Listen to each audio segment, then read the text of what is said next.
Good afternoon. Honorable Minister for Finance, Sri K.N. Balagopal, respected Additional Chief Secretary, Finance, Sri K.R. Jyotilal IAS, distinguished speakers, delegates, and all the participants. On behalf of the State Planning Board, I warmly welcome all distinguished speakers and esteemed delegates to this thematic session on Financing Development for the People, held as part of the Vision 2031 International Conference on Development and Democracy. This session is situated within Kerala's larger development vision and focus on how resources can be mobilized to sustain economic growth while safeguarding welfare and social security.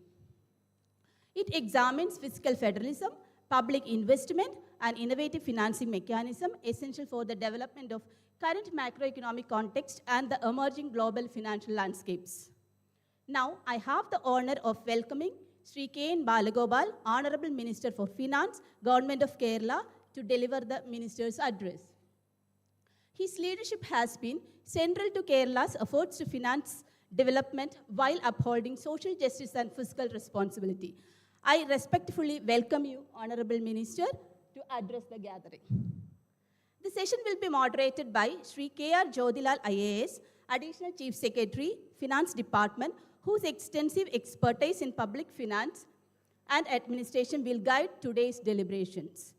At the end of the session, Sir will be presenting the summary of the session. We warmly welcome you to the program, sir.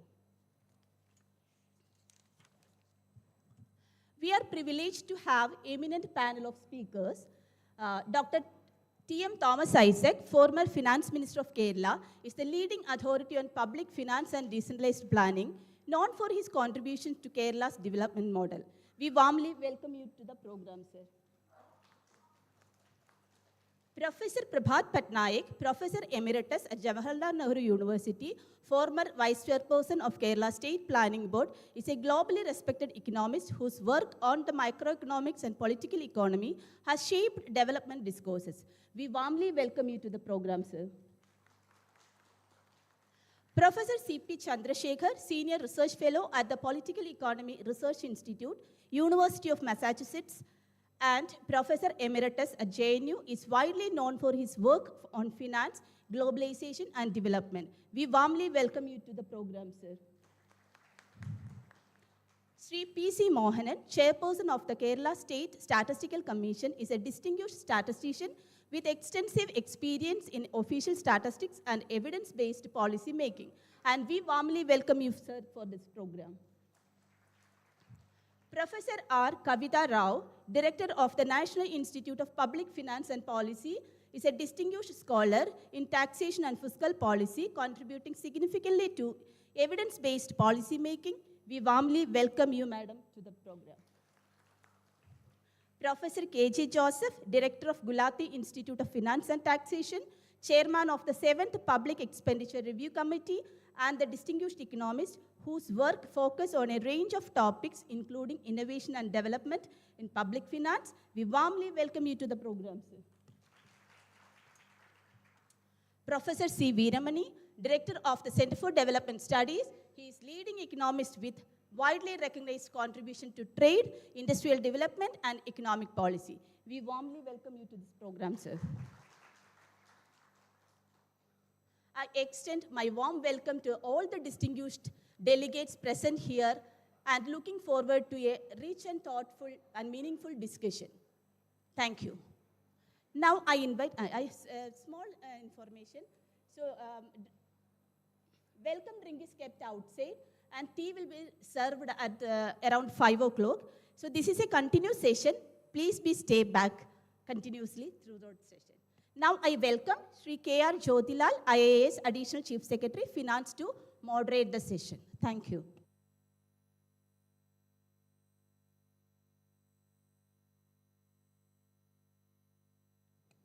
I invite the Honorable Minister, Sri K.N. Balagopal, to address first before we go to the panelists.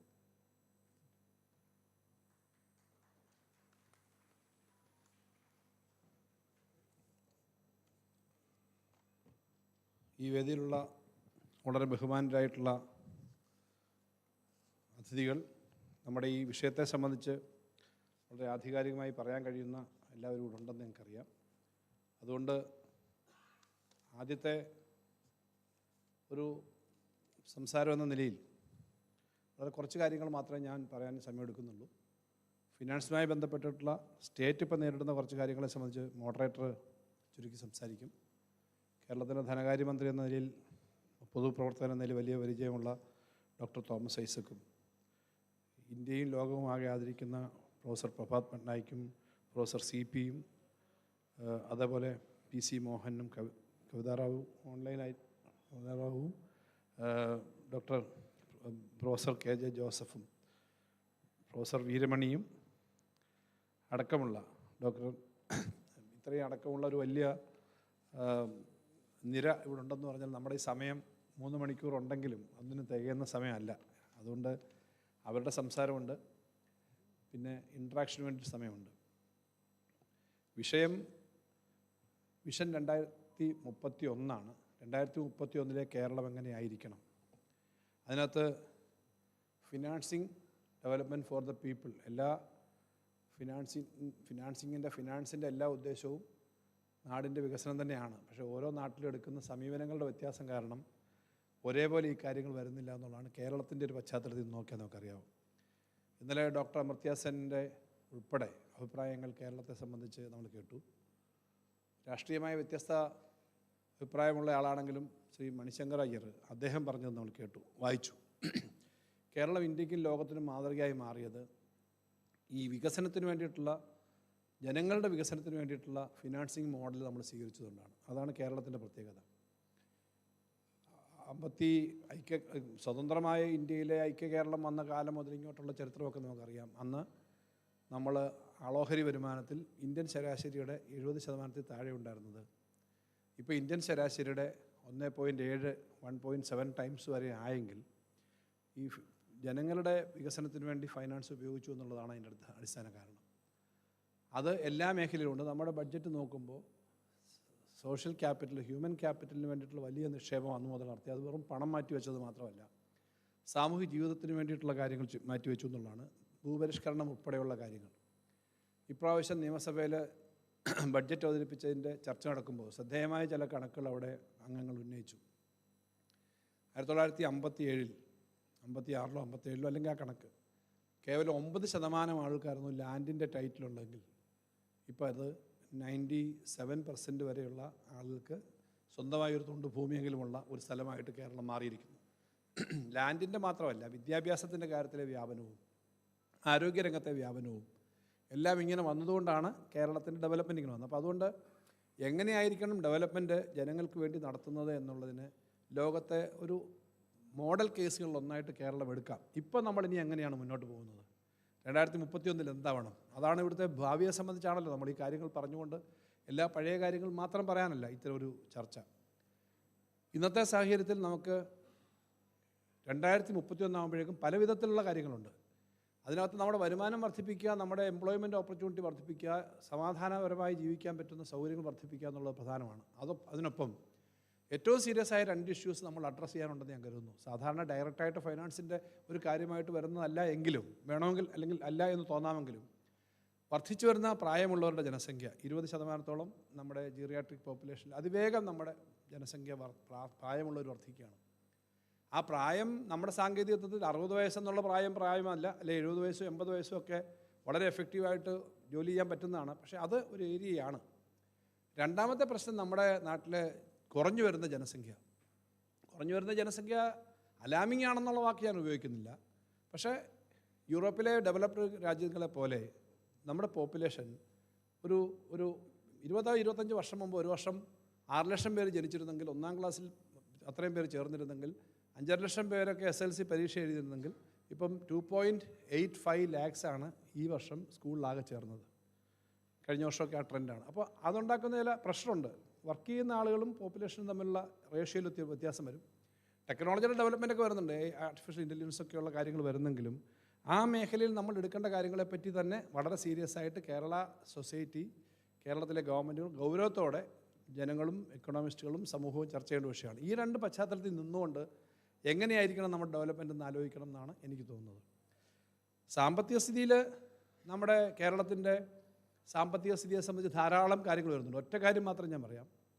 കേരളത്തിൻ്റെ കടം വല്ലാതെ പെരുകുകയാണ് എന്നുള്ള നുണപ്രചരണം അനുദിനം പറഞ്ഞുകൊണ്ടിരിക്കുന്നുണ്ട്. ഇവിടെ finance secretary ഉണ്ട്, ഫിനാൻസിലെ പ്രധാനപ്പെട്ട ഉദ്യോഗസ്ഥരൊക്കെ ഇവിടെ ഉണ്ട്. വാസ്തവത്തിൽ സാധാരണ ഒരു 25-30 വർഷത്തെ ട്രെൻഡ് അനുസരിച്ച് കേരളത്തിൻ്റെ total borrowing at least 6 lakhs ആവേണ്ടതാണ്, 6 lakhs crores ആണ്.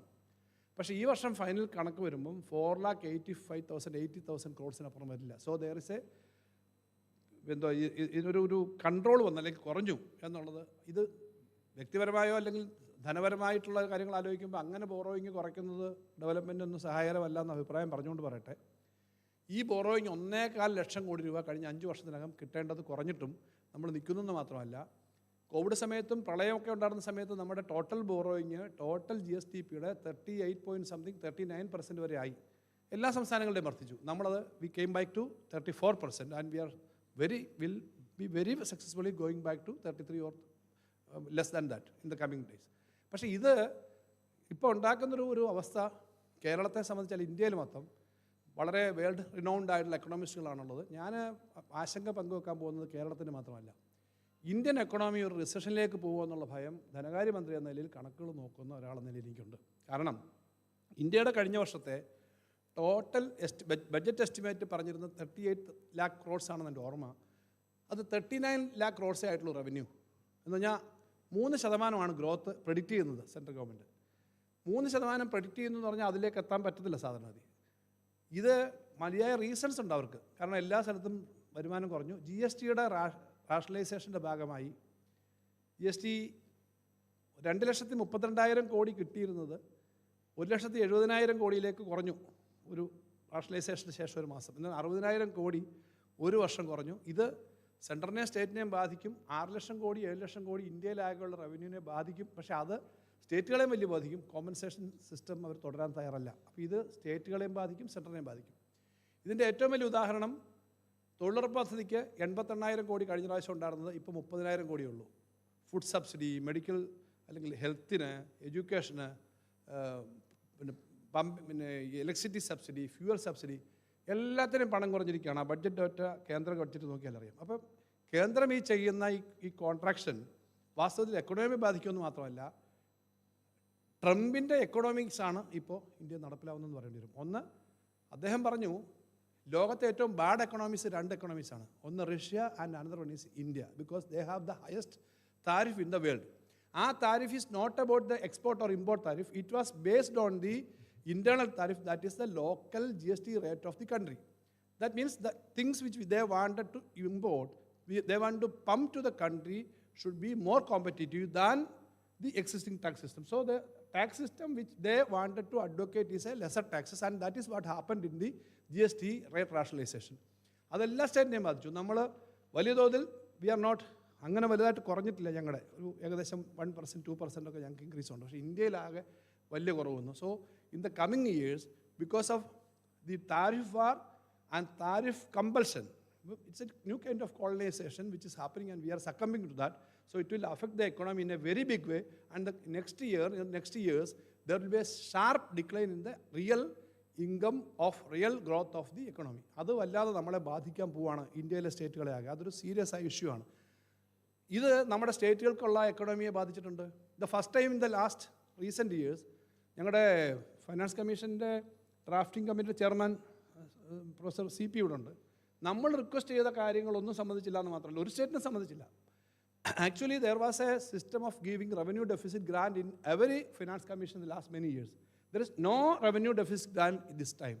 And last finance commission, even though there is a sharp decline in the divisible pool percentage to Kerala, which came down to 1.92%, which was once 3.82% in the earlier years. At the time of 10th Finance Commission, it came down to 1.92%. But we got around 53,000 crores as revenue deficit grant for 6 years.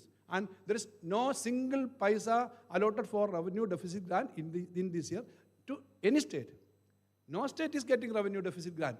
That means the Finance Commission is giving a commission report for helping the central government, not for the states. Actually, cooperative federalism is a major thing which we have to promote. That cooperative federalism, fiscal federalism, nothing is there. And the Finance Commission is doing a job to assist and support the union government. So states, not only about Kerala, all the states are affecting. And ഇത് വരുന്നത് കൊണ്ടുണ്ടാകുന്ന പ്രശ്നങ്ങൾ നമുക്ക് നേരിടേണ്ടി വരും. അപ്പോൾ ഇത്തരം ഒരു കാര്യം വരുമ്പോൾ ഇക്കണോമി ഷ്രിങ്ക് ചെയ്യും, അതിൻ്റെ ഭാഗമായിട്ടുണ്ടാകുന്ന പ്രശ്നങ്ങളുണ്ട്. ഇവിടെ നമ്മളെങ്ങനെ മറികടക്കും? എല്ലാം മറികടക്കാൻ ഈസിയല്ല. ഇപ്പോൾ ഇന്ത്യയിലാകെ 64% of the total income is going to the union government and around 63-64% of the total expenditure is borne by the state governments. This is the report by the 15th Finance Commission. This is continuing. And out of the total expenditure divisive pool or whatever grant they are giving, on an average, central government grants is around 53%, which is going to the states. And one state like Bihar is getting 72%. Kerala is getting only 26%. So on an average, 53% of the state revenues is coming from the union as grants and tax share, but we are getting only 26%. This is a very serious issue. Even amidst that, we were able to manage the thing, and our borrowing side is coming down, our income is increased, and average expenditure compared to the last 5 years or earlier 5 years, we are improving, and we are going to a 2.3 lakh crore, 39 lakh crore budget now this year. So we are planning like that. There should not be any shrinkage like the union government. That I can assure before you, because union government, there's a small meager increase, but our increase is not meager, and we can plan that. That is assured because we have that all the calculation about that. So that way we will plan. And as a state which is having knowledge economy based development in these years, actually Kerala is a knowledge economy based society always. Yesterday's speech about Aryabhattan, he came from Kerala and stayed in Padaliputram, that all these things are in the history. So always we have that knowledge economy based people. And now we are planning, heavily investing on knowledge economy and basic infrastructure. Kifbi is one of the best examples for that. Because of Vizhinjam, because of the national highway, because of all the state highways which we are developing with the schools, hospitals, we have the base for doing all these developments. In the latest budget also, we put some special pilot project for a mineral corridor for the development, because the magnet is an important thing. We have the rare earth and resource for making magnet in the state. So these kind of areas we are developing, graphene, nutraceuticals, other areas, and health, making Kerala as a health hub and education hub. We are trying a lot. So in the future, how we will improve? Because Kerala's unique benefits like education, development, and peaceful society, whatever we can advocate is that we have a place where people can live with all happiness and peace. Nobody will block a Christmas carol. Nobody will come into the kitchen and look whether you are preparing beef or something else. And now we are going for a nativity card, issuing a nativity card which will assure all the people of the state can live here. So peaceful life is very important. So with the peaceful life, the society, with the much importance we are giving for the knowledge economy for the development, I think by 2031, we will go further. We can add the growth in the future. And based on that, we have to plan, because we are thinking about the future of the state and the country. Surely we can go forward, give more opportunities for the younger generation in the coming days, giving more support to the elder generation in the state, like geriatric support and like that.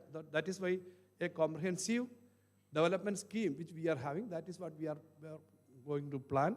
And ഞാൻ വിചാരിക്കുന്നത് ഇവിടുത്തെ ചർച്ചകൾ തീർച്ചയായിട്ടും ഈ കാര്യത്തിൽ വളരെ serious ആയിട്ട് നമുക്ക് നമ്മുടെ നാടിനെ മുന്നോട്ട് കൊണ്ടുപോകാൻ പറ്റുന്ന ചർച്ചകളും നിർദ്ദേശങ്ങളും ഈ സെമിനാറിൽ നിന്ന് ഉയർന്നു വരും. അതിൻ്റെ ഭാഗമായിട്ട് നമുക്ക് അടുത്ത 5 വർഷക്കാലത്തേക്കുള്ള പദ്ധതികൾ തയ്യാറാക്കുന്നതിന് സഹായകരമായിരിക്കുമെന്ന് വിചാരിച്ചുകൊണ്ട് എല്ലാ ആശംസകളും നേർന്നുകൊണ്ട് ഞാൻ വാക്കുകൾ അവസാനിപ്പിക്കുന്നു.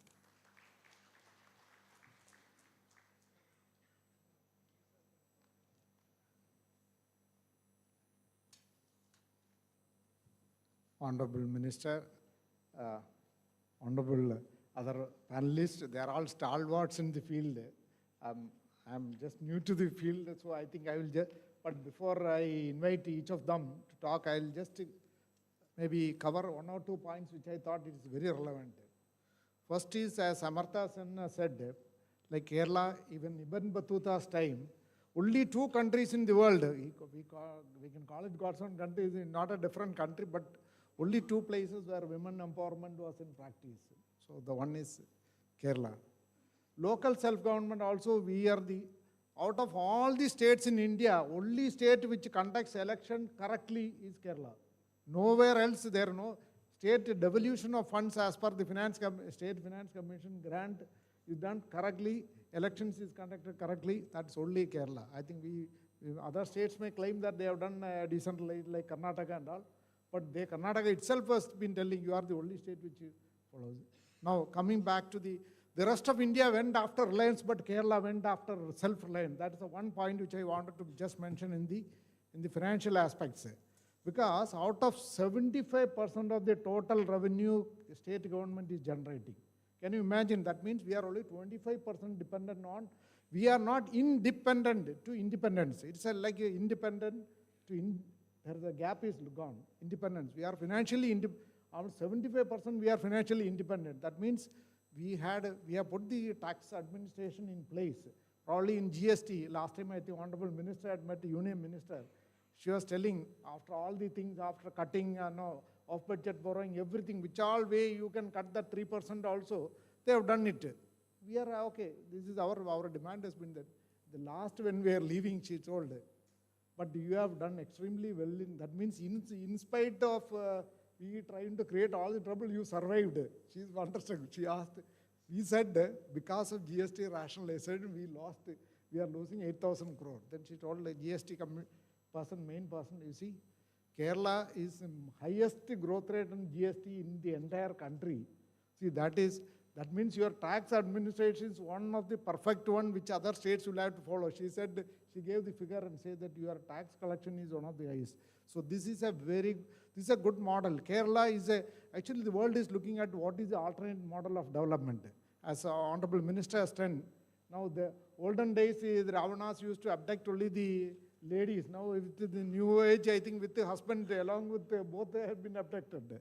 So the trade and war are not two. It's two sides of the same coin. If you see, I have analyzed the issue, what happened. Even 2 days before the entire war was, not war, already oil deal has been done. That means trade comes first, then war is the second side of it. This is the reality. So new world order, the world is looking for what is the alternate model. I think Kerala can show the world, this is a capital formation with human touch. Kerala is a welfare up to farewell economy, which I always used to say. If a person is born on Kerala, then until he leaves, we take care of his welfare up to his farewell from the state. That is, but how we finance it, I think maybe 1 or 2 points I should just cover before I go to the each of the panelists. They are all eminent personalities. Thomas Isaac sir, twice he has presented the budget. He is the man behind the KIFBI infrastructure investment. I will just quote one from the Aravind Subramanian, Chief Economic Advisor to Government of India, which says, the pitfall to progress. 55 trillion economy by 2047 will not be a reality, he says, unless, first pitfall he says, fiscal policy provides a glaring example of the first pitfall that we should avoid. What he says is, you cannot copy from what the European, the 3%, FRBM Act says 3% only you can borrow. 3% of the GDP. Out of that, they cut maybe KIFBI, KSSPL, all the off-budget borrowing. We are excused anyway. Still we are surviving because of our innate self-reliance model which we have been following.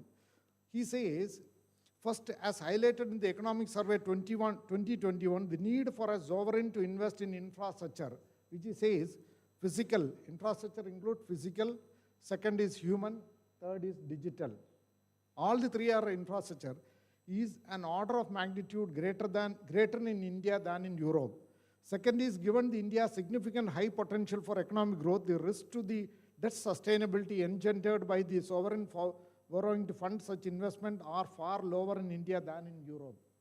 And thus, the injudicious cut and paste of economic policies that may work for the advanced economies present significant risk of India making suboptimal choices due to the lack of deep and clear thinking. That means we have been arguing that you make it 1% you give only for capex funding. 1% means roughly I may get around 12,000 crore. If 12,000 crore for capex funding, where would I all make, if we maximum 8,000 crore didn't may come in a KSSPL added also maybe 10,000 crores only. That is good enough. 1% for capex. In any of the countries, if you analyze in the world, which has come out of the middle income tribe, whether it is Israel or the South Korean chaebols, or the Israel through technology, or China through massive capex expenditure. That is why the GDP growth is very high. So they had invested heavily on technology, second on capex. So I think this it is high time to our genuine demand of 1% of capex is I think it is justified by even the chief economic advisor, and this has been endorsed by even Ashwini Vaishnav and as well as Honorable Union Minister Piyush Goyal ji. So I think this is one of the points which I thought which has to be taken seriously by the government of India. Only one or two points I will just cover before that. As Honorable Minister said, now we have got our total own tax revenue plus non-tax revenue, states own, it is now 74.6% of the total revenue receipts of 1.37 lakhs. That is 94,000 tax revenue and 20,355 crores non-tax revenue. That is 1.14 lakh crores. That is what is, I think, making Kerala sustainable. I'm sure maybe 12% growth rate, the buoyancy. Now coming to GST, if you say we have been asking that you make the data open so that we will be able to detect the seller pays the tax. If you see, get into that, Amazon and Flipkart, they make, what they do is they make a fake supplier list and they supply these. Seller is in another state. Buyer, when I have to catch that person who has not paid me that 18% or 9%, which is none of the other states will take interest, definitely. But at the same time, I am not able to know who is the seller, whether he has paid and whether this money has come. So IGST, there was a minus balance of almost 30,000 crore last year. So make open data, the entire India, open data protocol. Actually, Kerala should take credit that first time open protocol has been developed. We tried in Kochi open network. Now I think ONDC has taken it for the MSMEs. Now, I think the open protocol, if it can be adopted, every state will know who is selling, who is buying, who is taking the money out. Minus 30,000 crore is and for us, I think 968 crores has been cut last year. So make the data open so that let others also see it. It should be transparent. This is one area where I think lot of tax evasion is happening. Maybe Amazon and Flipkarts are all funded by maybe companies from US. They may not have, a lot of pressure not to probably bring them under open networks. So this is one area. Second was debt to GDP. If you see Japan, US, any investor foreign institution investor first will look to debt to GDP. If you see Kerala cannot be treated as country, but I think the public debt to GDP is less than 25%. So 24% is a very sustainable rate. So this is one of the key things which we need to look. Another in this, your economic growth rate is more than the interest rate. Now the gap is, DOMAR gap is 2.97. Very good. So this is, I think the logic, as Honorable Minister was telling, lot of people give lot of data. Data can be misguiding also. Sometimes I think our media people also, sometimes news, they are not getting the correct picture. See, DOMAR gap, and so debt is sustainable. Second is, your economic growth rate is more than the interest rate. That itself is 2.97. Where is the problem? Second is, you cannot even borrow that 3%. 3% itself, you cut all off-budget borrowing. I am always less than 3%. So, yeah. Now, the Honorable, last time we had conducted the Vision 2037 summits at we are departmental level. A lot of suggestions have come, as Honorable Minister said. some of these things have been reflected in our budget itself. One is rare earth corridor. We can supply magnet for entire India's requirement. 20,000 tons is India's requirement. We can supply up to minimum 50,000 tons. In fact, a lot of companies have now queued up. Today also one of the companies have come from Midwest, Hyderabad. They said we will invest. So a lot of people have shown confidence in investing. I am sure this will be another, it will generate income as well as increase our GDP. Employment generation will also be possible.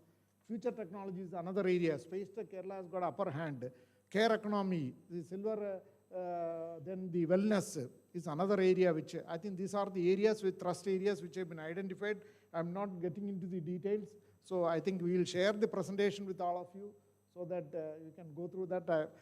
With these few words, let me invite our former finance minister. Twice sir has presented the budget.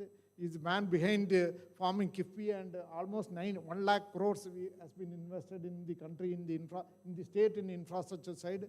Such a change, I think in another 1 year, I am sure people who have traveled Kasaragod to Kerala, they will say it's a beautiful state. I think this one, Kerala as maybe will emerge as a single largest open, sustainable city in the world, because such a green, such a connected city.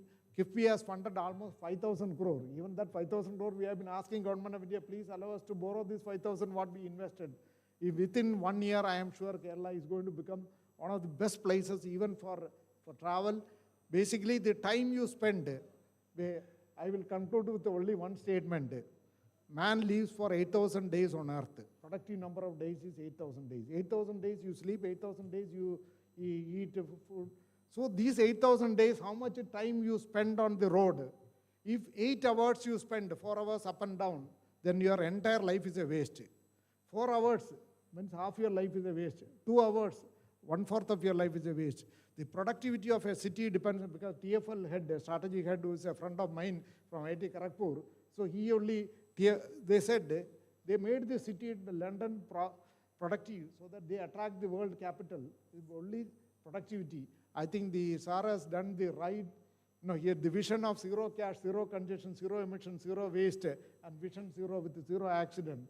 That concept is becoming a reality. With these few words, I invite Dr. Thomas Isaac, Honorable Finance Minister, to address us. Thank you.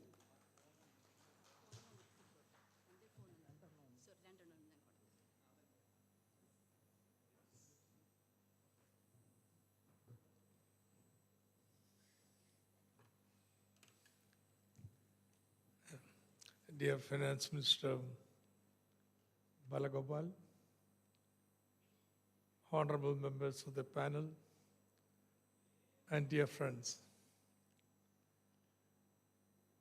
I resisted the temptation of making a very elaborate presentation with data, figures, and so on. I thought it would be much better for the initial presentation to make a broad political vision. Okay, I'm a political activist, so what's the political vision? A development strategy to meet that vision, and then how to finance that strategy. This will be the order of my presentation. And how that strategy is financial strategy is being undermined by the central government. Finally, some suggestions as to how we can respond to it. So first point, what has been the political vision? The traditional social base of left in Kerala has been the poor. And poor, there were many in Kerala. In fact, in 1973, 59% of Kerala's population was below the poverty line. There are more poor in Kerala than even Bihar. Since then, things have changed. One our growth accelerator from late 1980s. Two, we have been successful in redistributing through higher wages, through land reforms, through public provisioning of education, health, social security, and so on, so that because of these two factors, the poor has declined. Let me say the social structure of Kerala today. 30% is middle class and relatively rich.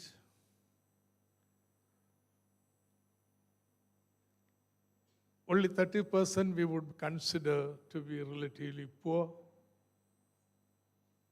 40% would be a middle segment who aspires to be the middle class. This is a very different social structure when compared to the social structure during the 1950s.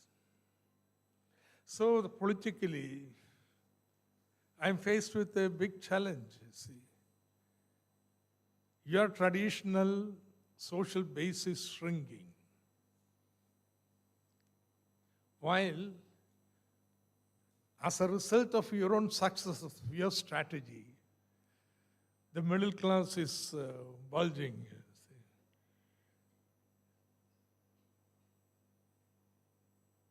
In fact, if you want, you look at Kerala Study 2.0 by Parishad. At 3 time points presents the data on 4 different economic groups, the relative importance.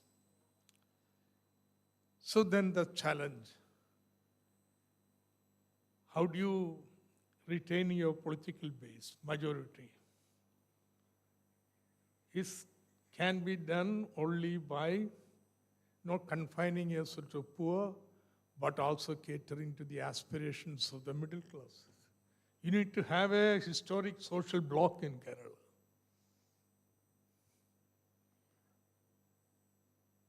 So how to do that? How to create a development strategy that will respond to the requirements of the poor and aspirations of the middle class. So we are going to that second point. I hope you will accept. I think it's a very elementary. That social structure in Kerala has changed in the 1950s, and therefore you require a development strategy which will meet the requirements of poor. Without that, there is no left. And then at the same time meet the aspirations of middle class. So what does it imply? One, the social security measures for the poor has to continuously increase. It has to be inclusive, not just the poorest of the poor. For the middle sections are also included in the welfare. Their schooling, their health care, they will have to be improved. Their own aspirations also rise. Life expectancy has gone up. Therefore, you need super specialty hospitals and so on. So you will have to spend more money on this. And that money is revenue expenditure. So on the one hand, your revenue expenditure, which has been growing relatively fast, that pace will have to be maintained.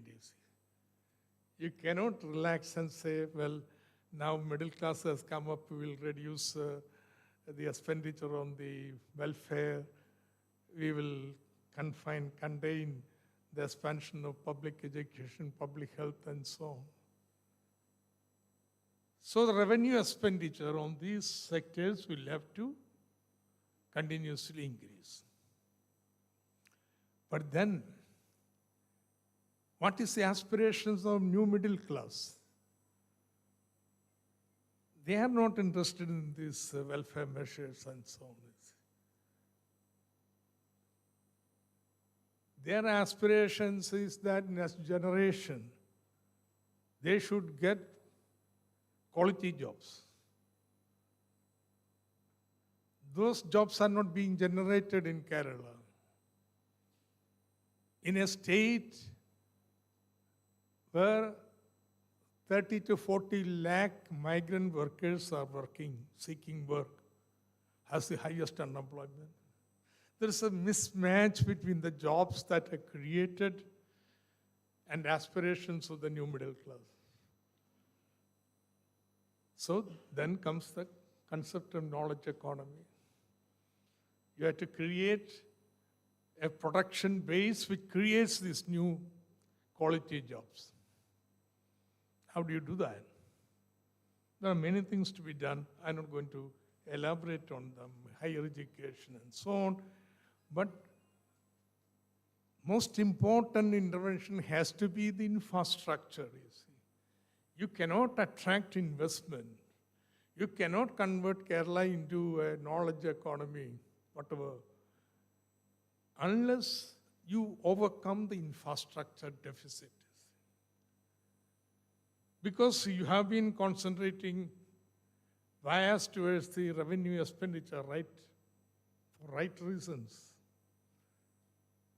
You have underspent on capital expenditure in the budget, just not currently, historically.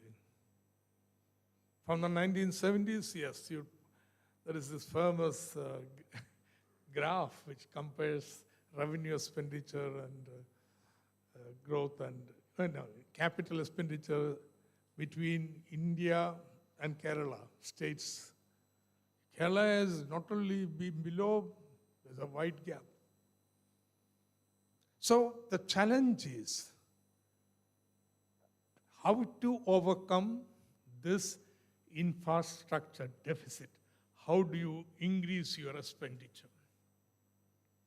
You are faced with two contradictory demands on the budget. You cannot reduce your revenue expenditure, it is increasing. And then you need to increase the capital expenditure. These are two contradictory demands. How do you compromise them?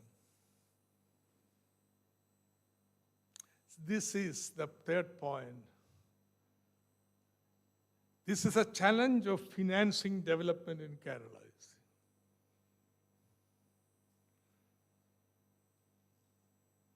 Very well. The answer is very simple here.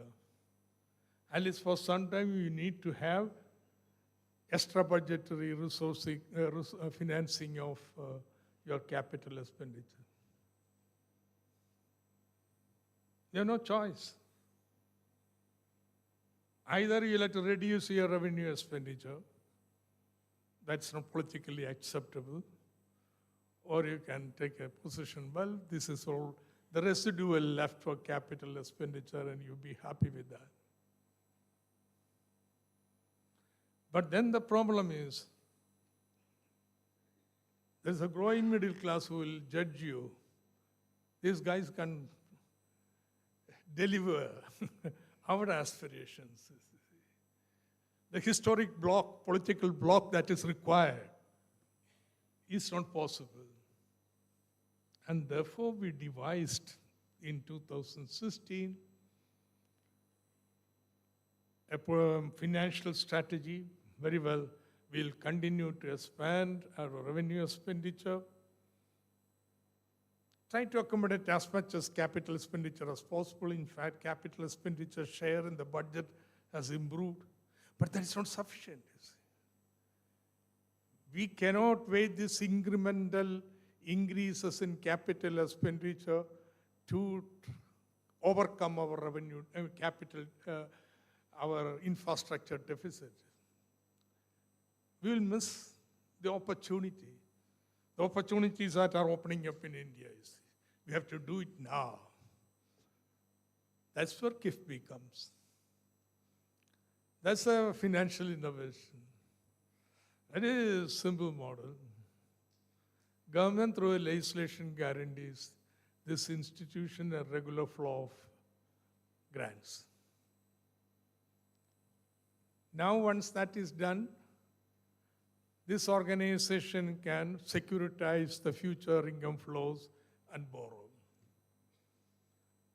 Only you have to prove to the market you are efficient. You need to have the sufficient rating, recognition. Yeah, you succeeded. So you have a financial strategy. Do you know what is the investment that is taking place? Infrastructure. Everybody will say 1 lakh crores for KIFBI. But the investment leveraged by KIFBI spending, if you add, is something more than 2 lakh crores of rupees here.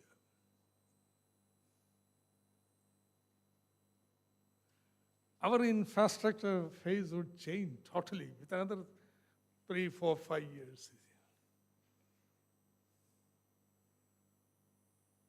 So, at the same time, you are expanding your revenue expenditure. And that was, and the result was, in 2021,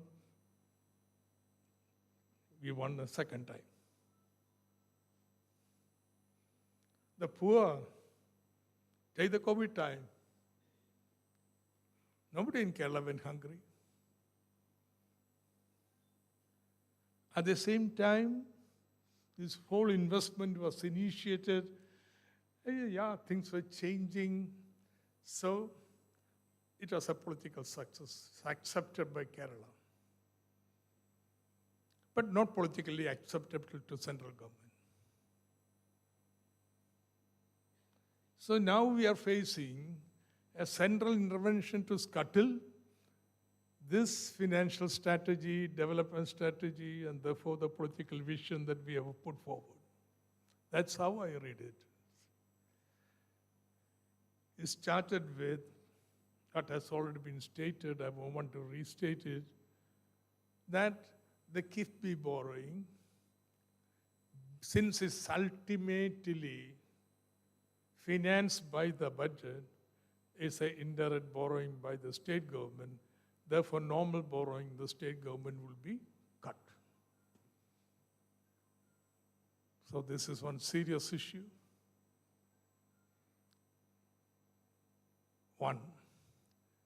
Two, our resource transfers from the center that has been declining.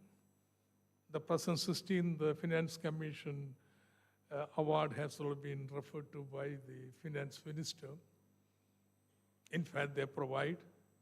If you take, we always talk about, say, tax share, 1.9 and now 2.4.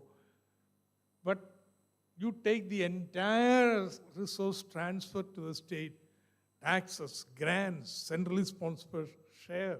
You know what is Kerala's share? 1.9%. It's just not tax. We get only half of our population share, even the discretionary grants. So you are being squeezed there. We have been surviving because our own revenue has been relatively buoyant, but that is totally insufficient. GST has not met the expectations. Forget about 14%. That was something guaranteed. The successive reductions that have been made in the GST rates has made GST rates not revenue neutral. Add to that, I'll just confirm it to the Secretary, there's IGST, SGST ratio in Kerala. See, 70% of our consumption is imported, interstate import. I have my own study in 1982, 83. So normally you should expect IGST should be double that of SGST. This was the expectation on which we agreed to GST. That's a fait accompli already. But at the same time, we thought, well, there is an opportunity in it. You know, in 2006 to 11 period, VAT increased by 20% per annum. There's a remarkable growth here. And then it continued for another 2 years at 20%. Then it dropped to 8%, 9%. Why? We had introduced entry tax. Any good coming into Kerala will have to pay the check post first, an entry tax, and then only come. That was the reason for buoyancy of VAT. What happened? Supreme Court struck it down, entry tax in Kerala. And then the growth of VAT revenue got reduced to 8 to 9%. You see. The left came to power 2016. Couldn't raise, despite the best effort made, beyond 9%. So GST provided an opportunity, but that has not happened. So here is the problem, you see. Here is the problem. You are not able to maintain your revenue expenditure. You are not able to keep on expanding your revenue welfare measures. Do you know? From 2,000 crores per annum, today it is 10,000 crores pension payment alone. That's the kind of increase that has taken place. Forget about government employees' salaries and so on and so forth. So you have a serious problem, you see. The strategy is in fiscal trouble. So how do you respond to this? One, you will have to revamp KIFBI.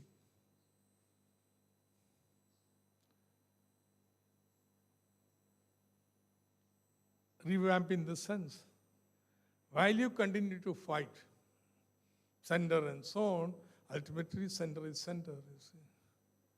And therefore, you will have to design a revenue model for KIFBI. A revenue model which does not impose heavy burden on the people. Instead of recovery of 10 years or 20 years, you have a recovery period of 50 years. That will make the revenue model, therefore, overcome government of India's objection to it, or else you fight it out on the court. Two, while we can go on arguing about the center's discretionary grants and also regarding finance commission awards and so on, there is little you can do immediately, but then we have to think seriously about GSTs.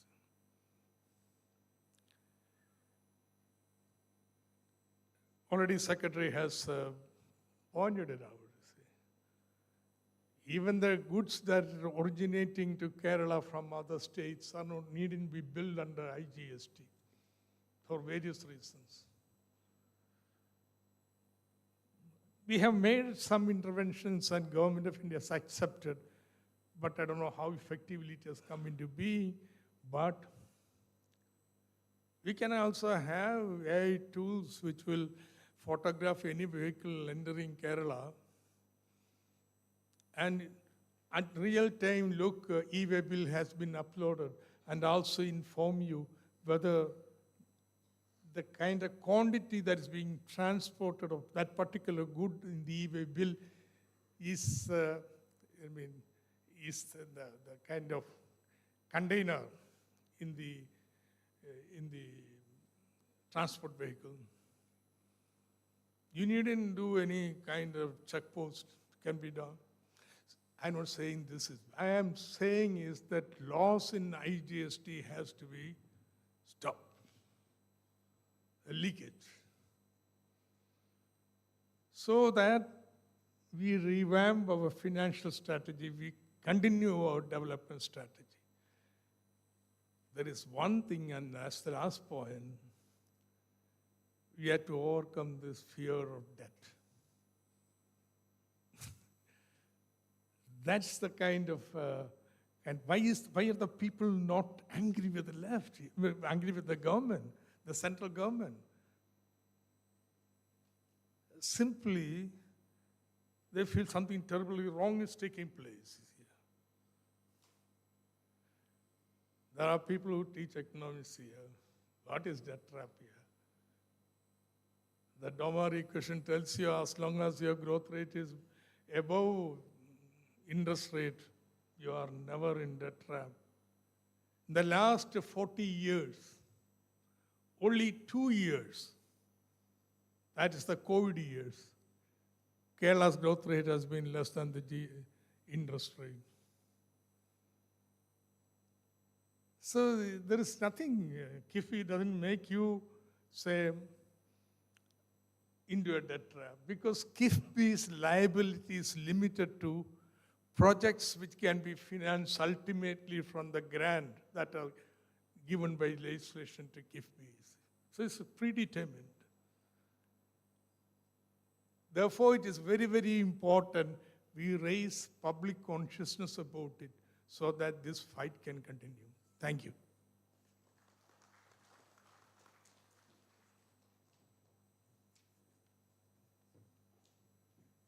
Thank you, sir. Next, I invite Professor Prabhat Patnaik.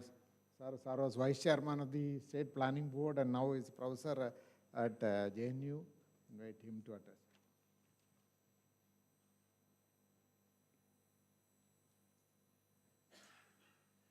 Honorable Finance Minister, Honorable Ex-Finance Minister, fellow panelists, friends.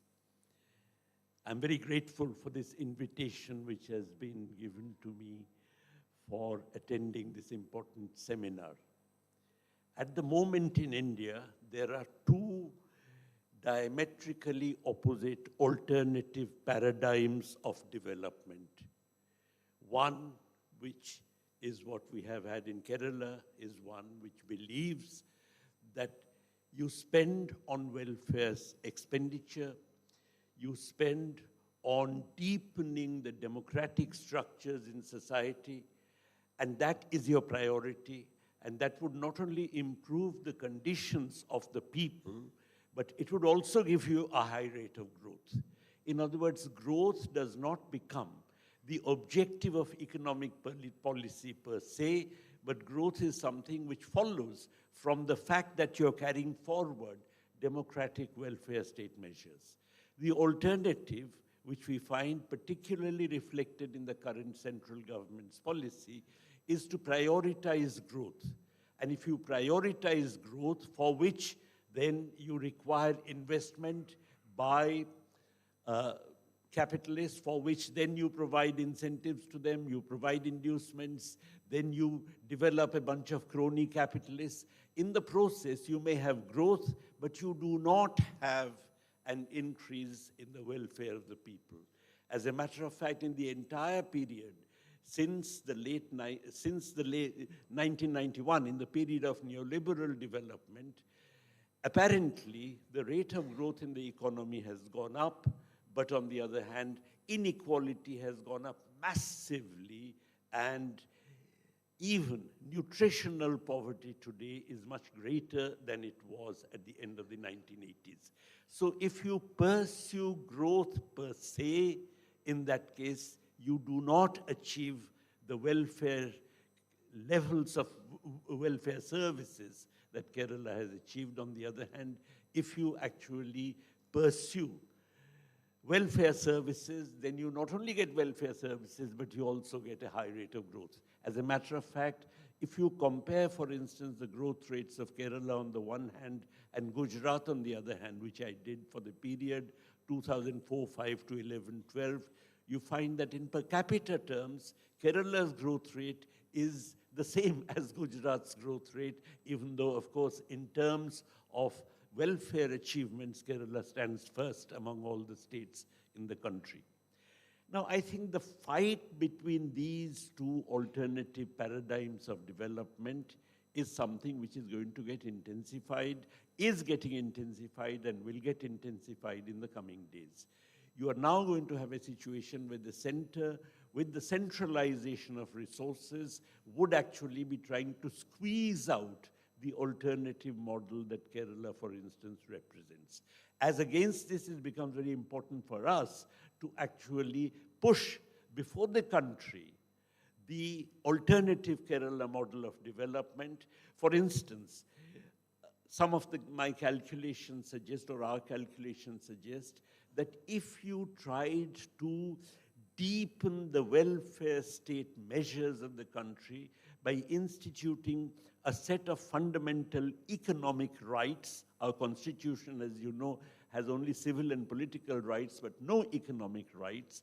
If you institute 5 fundamental economic rights, right to food, right to employment, failing which the unemployed person must be paid a full wage, a right to free health care services and through a national health service like in Britain, a right to free state-funded quality education, and of course a right to a living old age pension and disability benefits. These 5 fundamental economic rights can actually be financed by just 2 taxes levied on the top 1% of India's population.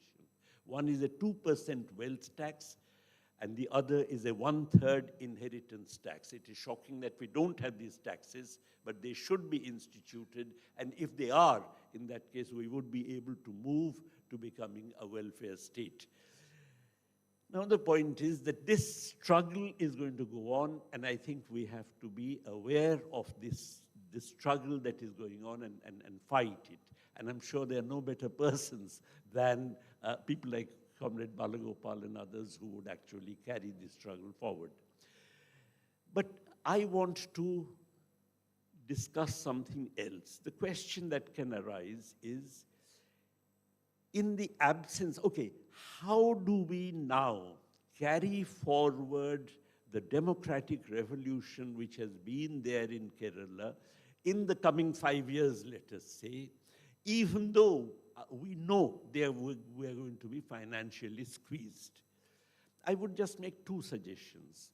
One suggestion is carrying forward the democratic revolution which manifested itself through land reforms, for instance, into extending land reforms to the plantation sector. As you know, there are large chunks of land which were given by the Maharajas on long tenancy to all kinds of plantation owners, and large chunks of this land remain unutilized. When I used to work at the planning board in Kerala, there were proposals from the central government, and the planning commission itself had made these suggestions that why don't you allow these people to build 5-star hotels on the kind of land which they have, which they are not using. In other words, it was an implicit admission that large amounts of land belonging to these plantation owners are really remaining unutilized. Now, I believe that it becomes important for the state to carry forward the land reforms that the Kerala government had instituted into the plantation sector. Now, of course, the question would arise here that how do you know how much surplus land they have? I believe one can work out through formulae. For instance, if you are cultivating a particular plantation crop, then you look at the payroll, you look at the number of people employed, work out some kind of a norm in terms of employment and land use, on the basis of which you can actually calculate what is the surplus land that these people own.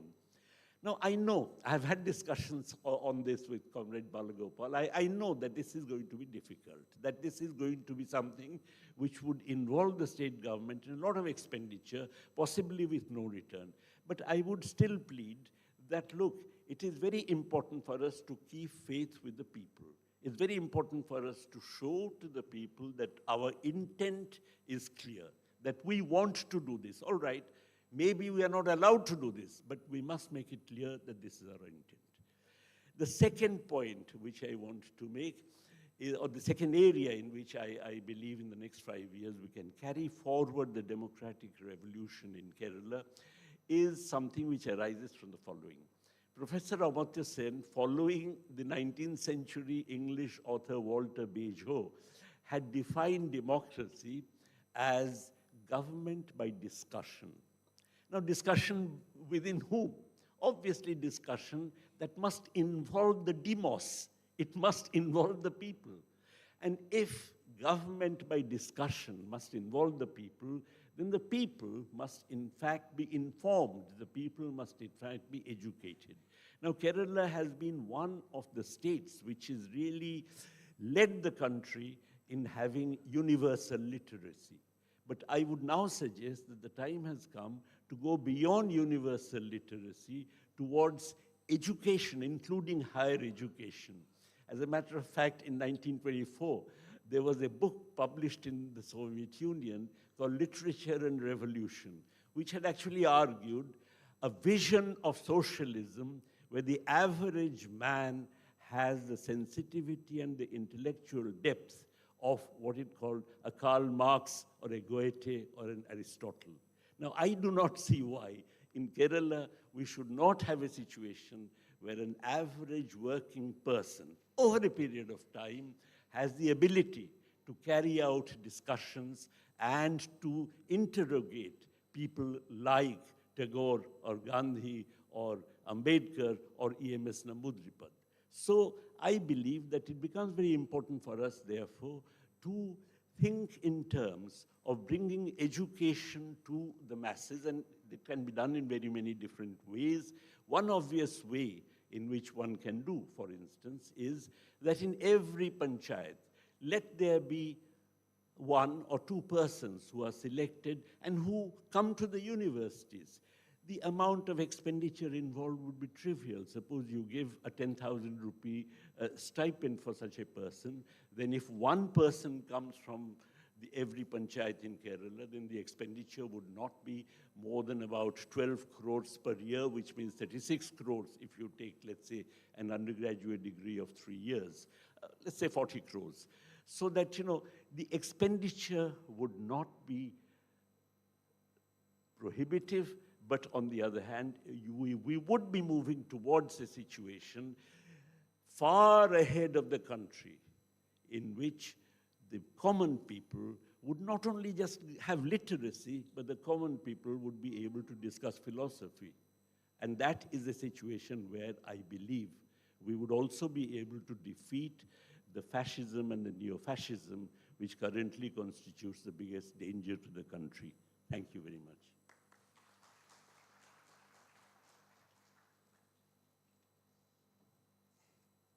Thank you, sir. Next, I invite Professor C.P. Chandrasekhar. He is a senior research fellow at the Political Economy at Research Institute of University of Massachusetts. He has been helping us in drafting even our 16th Finance Commission's recommendations to the 16th FC, and very knowledgeable person. So I invite him to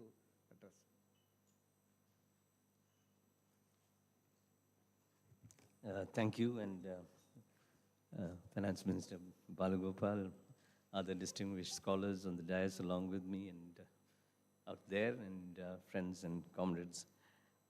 Much has been said, and I just want to try and move towards making a single point at the end of this, traversing some well-known area. But I think we should now, as Dr. Isaac pointed out, that there is a significant challenge which all states, but particularly Kerala, faces. And I think that that challenge is not only, the question not only arises how do you address that challenge and sort of try to stand up against it, but associated with that challenge is, I think, going to be a new move which would come across state governments, but it definitely is going to come in Kerala, where there exists a significant section of the population which is educated, significantly educated, but yet not able to find significant, employment of a kind that is in keeping with their aspirations. Now, what's the background with which we are starting, which is well known? We know that that there is today deep aggression by the center under the NDA, a deep aggression against state governments, an aggression which is focused especially on states which are not ruled by parties which are part of the NDA at the center, that the attempt is to try and use fiscal transfers and deployment of expenditures, central expenditures, as a way of, in some sense, discriminating across states and states in general. And finally, there's an attempt to try and tie the hands of the state. And Kiffby was quoted as an example, but there are many other examples, to tie the hands of the states in terms of their ability to be able to undertake expenditures. Now, the long-term background to this, we know, is that the Constitution, which treating India as a union of states, which of course is not the way it is treated today, tried to say that, listen, there is a difference between the buoyancy of tax revenues when it rests with the center, and therefore there's an efficacy of locating it there. But on the other hand, the responsibilities for expenditure would necessarily have to be characterized by a certain degree of subsidiarity, which means it would have to be undertaken by state governments. So there was, as we know, that there was an understanding or a recognition in the Constitution that there was this problem which needed to be addressed. And the way in which it was addressed was perhaps not the best solution. It was a solution in which you had, among other things, principally, a finance commission which had to be periodically constituted, which is going to determine the degree to which the resources which accrue to the center are going to be devolved to the states, or the proportion of that, and the mechanisms or channels through which it was going to be devolved. Now, underlying that decision, of course, was a sense of faith that you would have a relatively responsible central government at all points of time in coming times. And second, a faith that there would be a certain degree of independence of a finance commission or a set of finance commissions constituted by the center. Now, we know that that is really not, that faith has been belied. It's been belied in many ways, which reflects itself in practice in a situation in which, besides the question about whether at various, various finance commissions actually made decisions with regard to devolution of resources which was appropriate enough. We know that in practice over a period of time that there's been an effect to a significant effort to restrict the divisible pool. There's been a huge increase in the center's reliance on non-shareable, non-tax revenues, in particular extracted dividends from the state government, from the state enterprises, and now increasingly over the last few years, huge ostensibly profits extracted or transferred from the Reserve Bank of India to the central kitty. And of course, there's a rising share of central spending, which is now increasingly being moved in discretionary directions. It's not something in which the states have any role in making a decision. That, of course, was particularly affected once the Planning Commission was dissolved, where whatever said and done, there was at least a voice for state governments when non-finance commission transfers were being discussed. And there's evidence of conscious discrimination in allotment of even funds which are actually allotted in terms of central expenditures between different state governments. Now, to all of this, I think the thing which is intensified in part as a result of larger processes which have been operating in the economy is the impact that neoliberalism has had. And the first thing which has happened is the unilateral decision of the center, or because of the fact that no, it's okay, because of the fact that it tries to, but it's okay, it doesn't matter, I don't need. So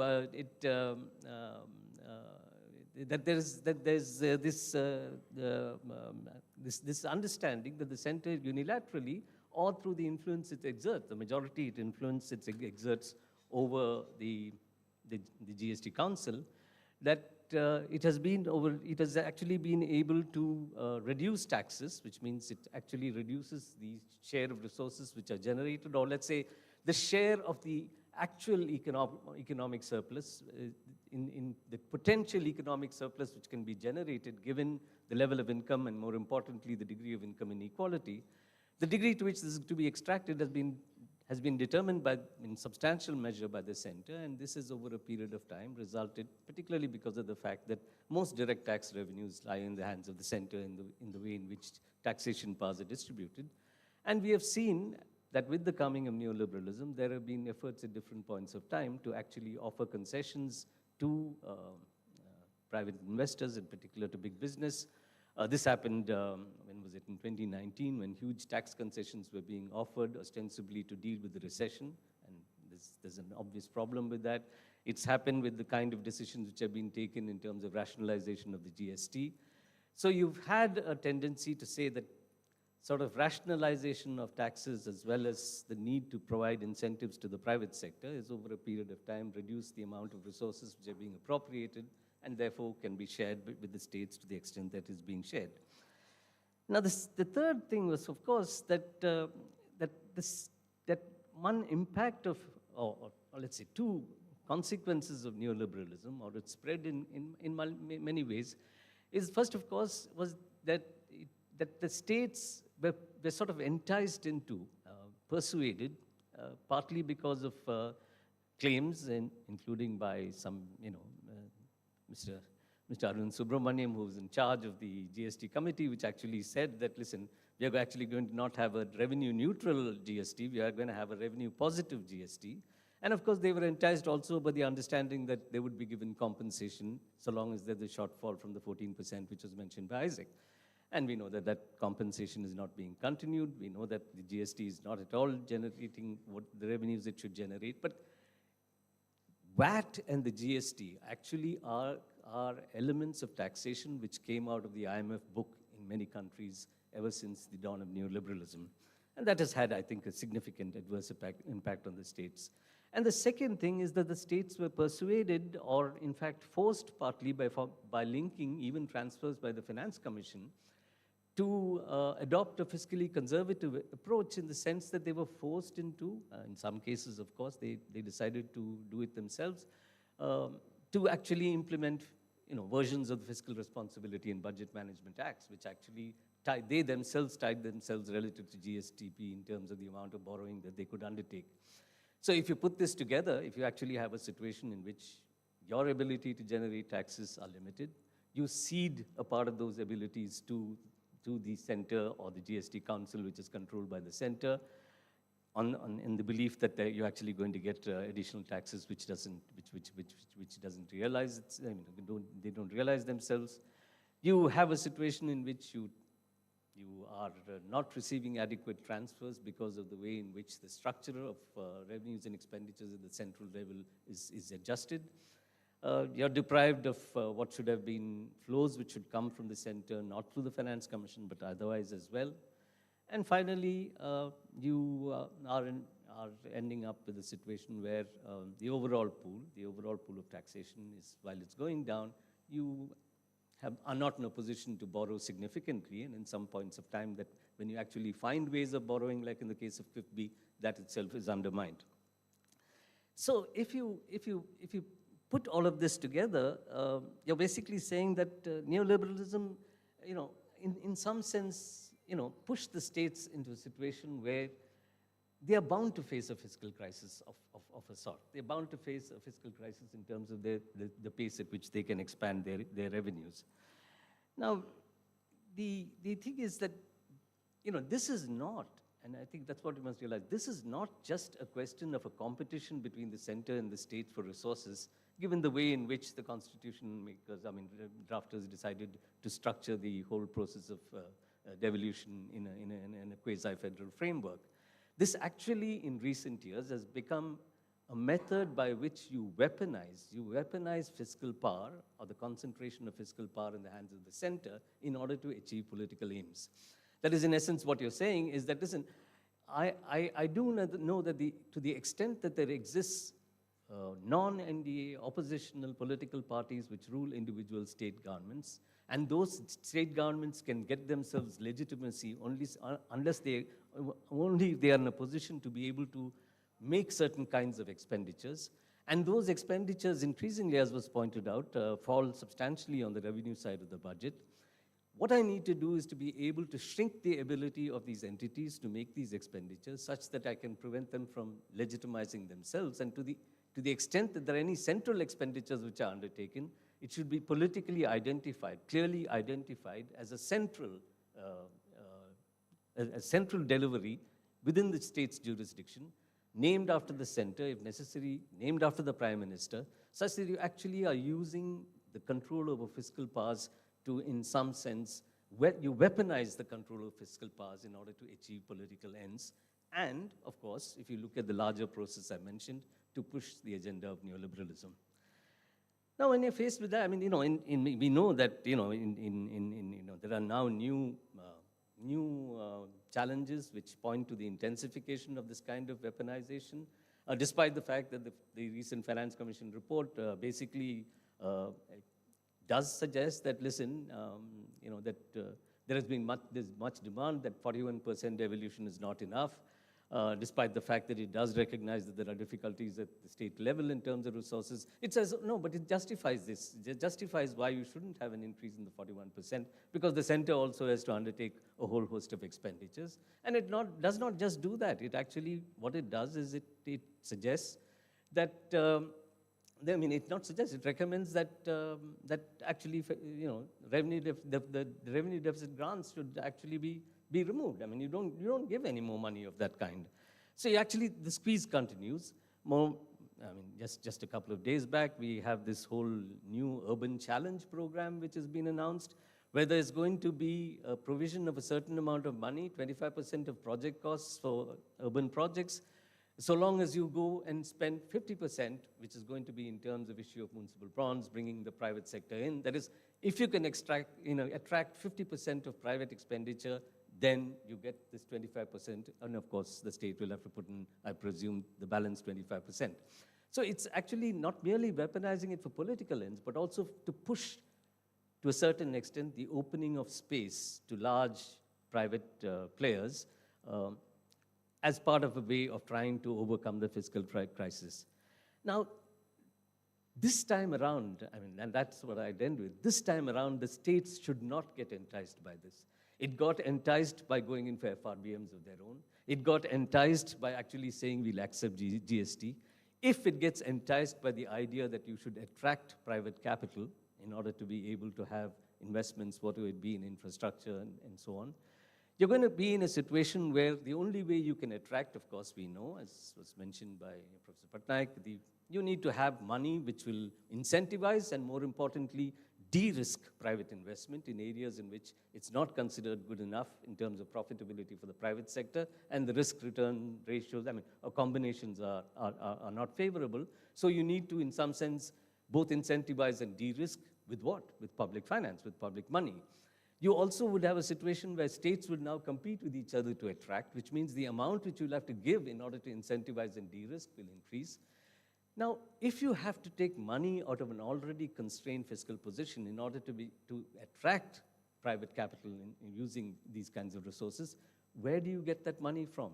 You're completely tied down. You can't even borrow beyond a point. So the only way you can do it is to actually further reduce the degree or the flexibility you have to undertake revenue expenditures, which include significant welfare expenditures. So this is the additional way of weaponizing. You actually say that take money out of the pockets of the poor and give it to the private sector in order to be able to ensure that you've got some kind of a development, large mega projects in the infrastructural sector, etc. And that is the current thrust, that is the third way in which you want to actually weaponize this for both political ends, because you're going to get rid of more welfare expenditures, more subsidies, more transfers of different kinds, more sort of charges on social services provided by the state, and use that money ostensibly to the extent that you can to achieve this end of attracting private capital. I think this is dangerous. It's going to be the next way in which the control of fiscal powers is going to be weaponized, and you should stand against it. And I think the experience, say, of a state like Kerala, where despite all of the trouble, not only besides the innovative sort of initiatives like FIFB, etc., but Kerala has been able to protect its advance on the human development front. And not only protect, it's taken the quality of that advance further in education, in health, etc. And it should find ways to maximize infrastructural expenditure and protect human development rather than try to seek to increase GDP growth on the basis of attracting private sector by, as I said, taking money out of the pockets of the poor in order to de-risk and incentivize the private sector. Thank you.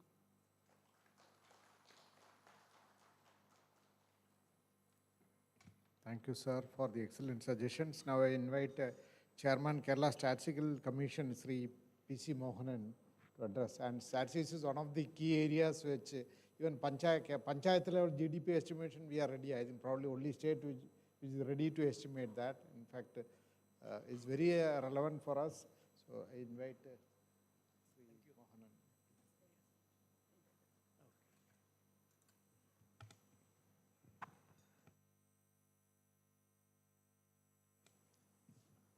And respected panelists on the podium and also sitting in front of me. I'm not going to speak about development or policies. I will speak a little bit about the data because that is what has been mentioned by most of the previous speakers, how the data is important. So a little bit on the data in the context of the current context, and also how we can take it ahead in our Vision 31. Something a little bit of that I will speak to. This is why this is important is, as you know, for many years there has been no initiative in collecting or improving the data in India. But the last couple of years there has been a flurry of activities in revising the base year for GDP, the price index, the population census. So many initiatives have come up in the last 2 years or more than 1 year. So that is why this is important. Now, official data is often called a silent infrastructure because most of the time we don't visibly see the official data, forming an evidence base for economic and social policies. And as we know, reliable and relevant data helps economic decision making, helps in targeting specific groups for special attention, project the right picture to investors, and most importantly, the informed public debate. Data has a central role in forming public opinion, especially in a competitive. But now I come to the key issues in this context. The overriding top-down approach in key indicators affecting the state, GSDP and CPA, this is what we find now. Development of data systems, it's always center-led in India. The states have not much role in that. And it is through these centrally sponsored schemes or projects, all data collection methods follow a centrally prescribed guidelines, very little room for the states to change it or modify it for their requirement. And official and accepted numbers are always those published by central agencies, whether it is GDP or any GSDP or any other information. And in this particular setup, the GSDP plays a very crucial role. And all of us know that the Finance Commission uses this for devolution of funds and also the borrowing limits the Finance Minister mentioned earlier, and also interstate comparisons and other things. Now, the current method of estimating the GSDP is basically following the instruction given by the center or the National Statistical Office. And it's always a top-down, it's not a bottoms approach. The basic one way of thinking is that, you estimate the gross income or the GSDP at the panchayat level, add it up to get the block level, district level, and the state level go up. But that kind of thing doesn't happen. It's always first they do the estimation at this national level, and then these are apportioned into states by using indicators, methodologies, all prescribed by the Central Statistical Office. And these national level indicators are generally given to the states for apportioning among sectors, which is also a very unfortunate thing. For example, we had a planning board and the Statistical Commission, we had a very detailed workshop on how to improve the state domestic product estimation. And we have seen many sectors where the indicators actually told to given to the states were not really reflecting the Kerala's specific conditions or situations. So to some extent, we have been losing out in some sectors in projecting the right picture because of this kind of issues. So most often these national indicators are used by states because there is no other option for them. Otherwise, it doesn't get approved by the CSO.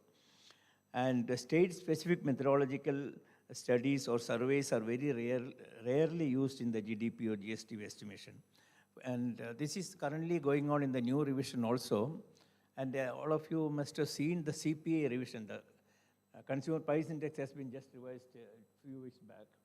And Kerala used to be an anomaly or outlier because we used to have a 9%, 10% interest as per the whole thing.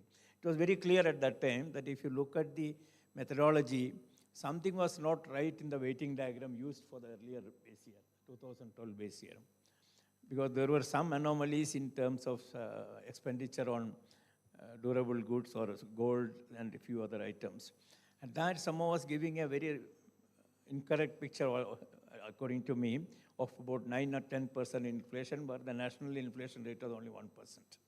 Now, all of a sudden, when the new indexes come, the Kerala inflation is now under 4%, whereas it was 10% in January, and now it is only 4% 10% in December, 4% in January. And all because of the weighting diagrams have been, and I written recently that, at the national level, the weighting diagram used might look quite okay. But when you come to state level, specific items, details may not be rightly captured in the surveys in this. So basically, the center uses the same survey, they don't use the state survey for this purpose. And in that way of deriving the weights for the consumer price index, sometimes this goes wrong. So this kind of anomalous situation comes even for the GSTP when the GDP base year is being revised. Now, we don't really know how the next base GSTP will look like. Whether it, certainly at the national level, it will show an improved situation. There is no doubt on that. But when the same GDP is allocated to different states as per the methodology, do we retain the same position in the past? We don't know, because something similar happened in the 2011-12 base year. West Bengal, actually, the GSTP went down when the new base year was adopted. And West Bengal government had refused to accept these figures initially, but finally there was no option because the CSO given figures are used by all the agencies, official agencies. So we still do not know when by end of this month the new GDP figures will come, which will certainly show an increase in the overall national GDP. But how it will impact the state GSTP is something which we don't know currently. Now, that is where I come to this, the role of the states in this whole system. Most of the state statistical system do not have a uniform structure or role, and this is one reason why the government of India always follows their own criteria. And most of the data captured through the national data portals, even for subjects which are state subjects like education, health, everything now comes through national level data portals. We don't really use the data generated at the local level. And all these key efforts are also centrally funded, and we have very minimal role in designing and building national statistics. So this kind of a centralization has taken place. It is actually on the increase now, especially because of the digitalization and the online services, and all the surveys are actually with the central government. So effort of the state statistical agencies do not support decision making in the state. This is the general feeling. And then there is, of course, the politicization of the national data. Like the population count was delayed inexplicably, and now suddenly they are doing on the job. And this is also another factor that is impacting. Even for the new base year revision of the GDP, there is no population number. So they will be using the 2011 population projections only, which can be anywhere from the actual fact. The right thing would have been to do the population census in time and use those numbers to give us an accurate picture of the GSTP or GDP. But currently, there is no other option other than using the projected numbers, which can be anywhere, because nobody knows the actual situation. So this is certainly going to impact our own GSDP estimation now, once the projected numbers are used in Kerala. And then this population census itself might be qualitatively impacted, because there's a feeling that population registers and other administrative activities may also be made part of this population. So we don't know how it is impacting the quality of the number. But in particular, our main worry is about the use of these projected numbers in particular on this. And as I mentioned, the CPI also is likely to impact our problem, because that is used in the GDP for many of the inflation or deflation. They use the CPI for deflating. If the estimation is current prices, they deflate it by CPI, other way also. So with this kind of new inflation rate, we don't really know how it's going to be impacted. Now, lastly, Kerala has a very well-established organizational arrangement for statistics. It is one of the most, I would say, in terms of resources, in terms of manpower resources, one of the best statistical agencies in the country. There's a high-quality manpower available. And then we have almost all government services online mode and digitally digital infrastructure already in place, and online services are available. So collecting data from these is actually much more easier now. Getting it compiled and published is become easier, but we don't really know whether that is happening or not. Now, so the need is to integrate all data collection efforts with common metadata standards, because we have so many efforts within the state also in collecting data, and the reorienting and there should be a role for reorienting and a space to address the state-specific issues. For example, somebody mentioned the migration numbers. Now, we really do not have any migration numbers actually. So far, we haven't done any migration survey. What we have is only the Kerala migration survey reports. But that doesn't, again, it covers only one side of the migration, outside, going out of the country. We do not have any number about the number of people actually coming to Kerala, which is, Finance Minister also mentioned, 32 lakhs, I think you mentioned, I don't know really. So we have an issue of that, and unfortunately we have not been able to take it up ourselves and try to estimate things. This is my basic grievance actually.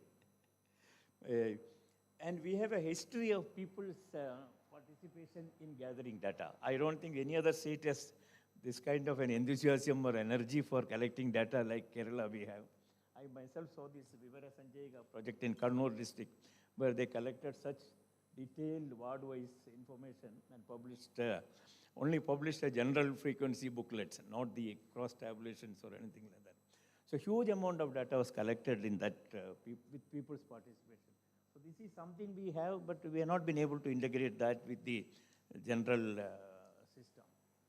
And then what we require, at least for the Vision 31, is a little more focused efforts to integrate the statistical or information base for the state. If we can do that in the next 3-4 years to bring all these data sets together, that will, I think, will be a great achievement. It will help the debates and also planning the policies and other things. So this is a little bit I wanted to talk about the data in this forum. Thank you.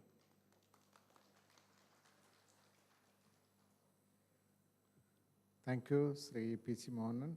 Now, next I invite Professor Kavita Rao, Director, National Institute of Public Finance and Policy.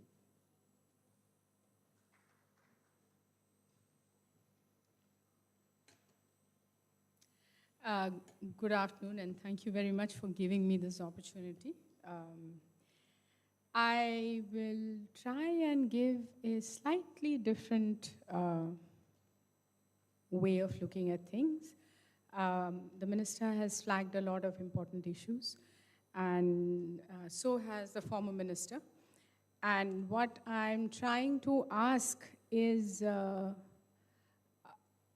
shifting from saying what is the overall fiscal picture to asking what is it that the state can do for itself. So shifting the focus inwards, ignoring what the Finance Commission and the center may or may not be doing.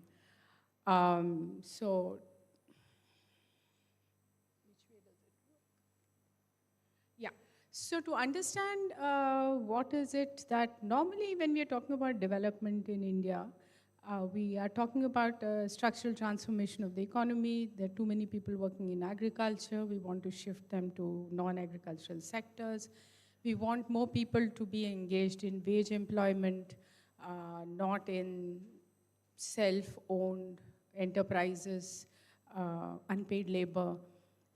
But if you look at the description of Kerala, it is quite different from what we talk about all India.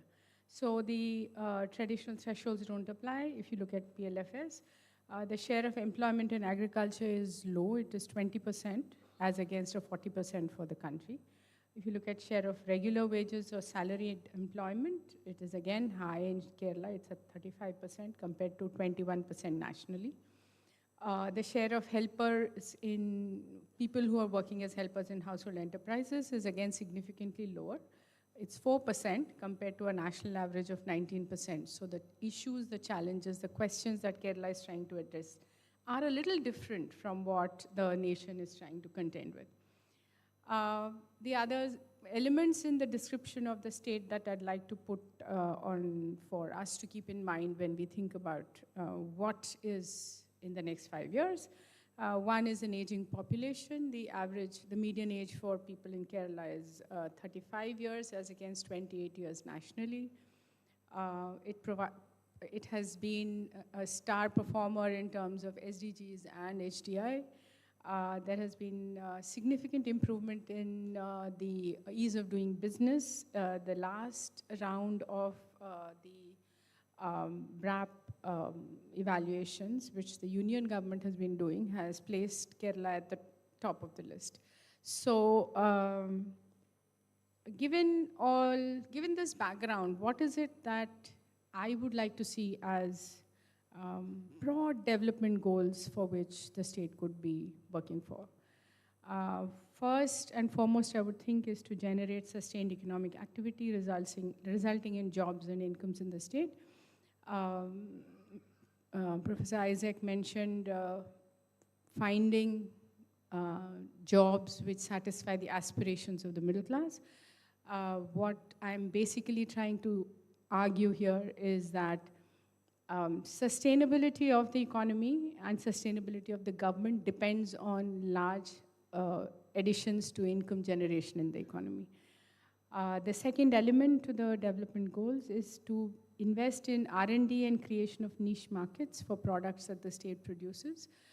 Looking at it from the agriculture side, creating research and frameworks for people to engage in and produce products which are specific. So GI tag is one such tagging effort.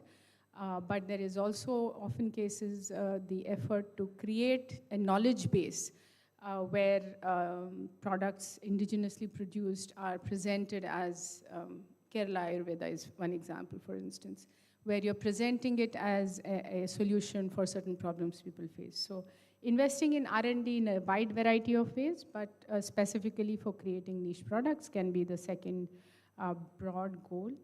The third is in creating and augmenting human capital for engaging with new age technologies. We are expecting the world to start looking quite different. AI is expected or anticipated to change how we do work, how we live, and also therefore what kinds of jobs are available.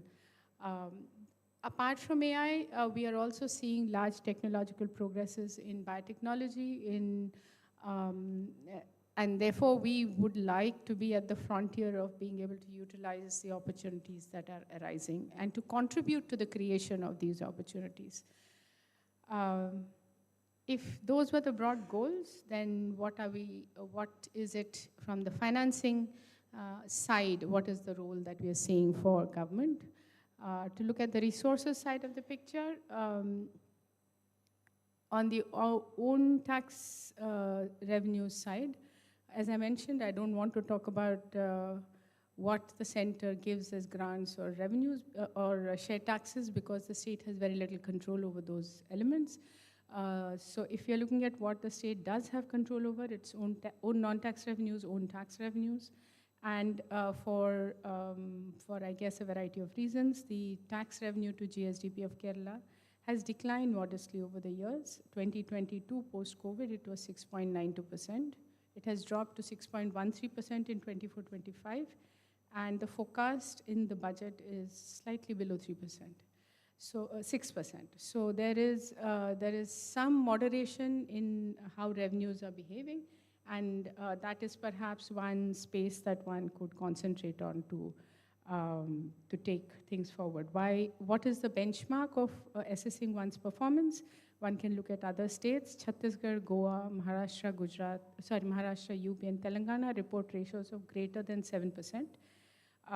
So if the choice of states and the mix of states is very interesting, because it is not just developed states, it's not just industrial states, it is Bihar in the mix, it is Chhattisgarh in the mix, it's Goa, which is again a tourism strong economy, like Kerala, which is in the mix.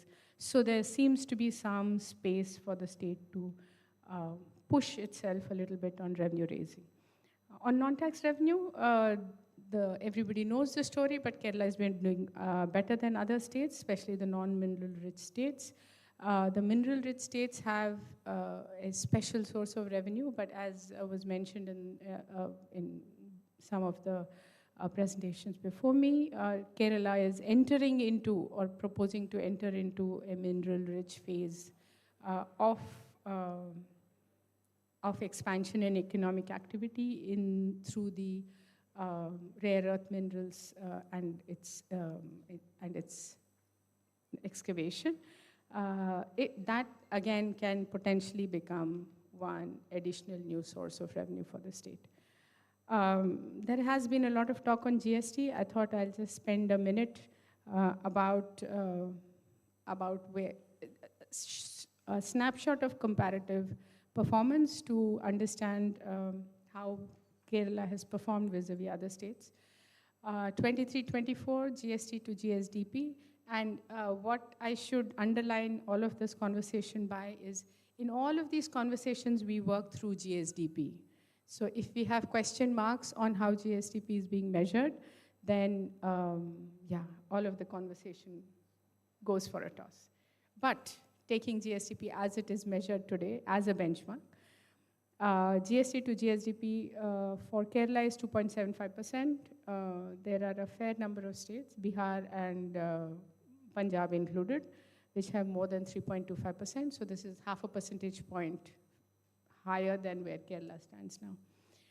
In terms of 24-25, Kerala's revenue grew by about 7.4%. There are states which have grown by 10%. Aspirationally, we would like Kerala to have been at the top of the list. In terms of SGST versus IGST settlement, December 2025, the growth of SGST versus growth of SGST plus IGST, Kerala has grown at around 4%, while other states have been able to show significantly higher growth through the IGST transfers. So there is something to worry about in how we are reporting interstate purchases. Not interstate sales so much, but interstate purchases, and that perhaps has to be a strong element in the administration reform efforts. There have been, in the last few years, an effort to reduce arrears by offering a range of amnesty schemes. Amnesty schemes are interesting because they clean the books.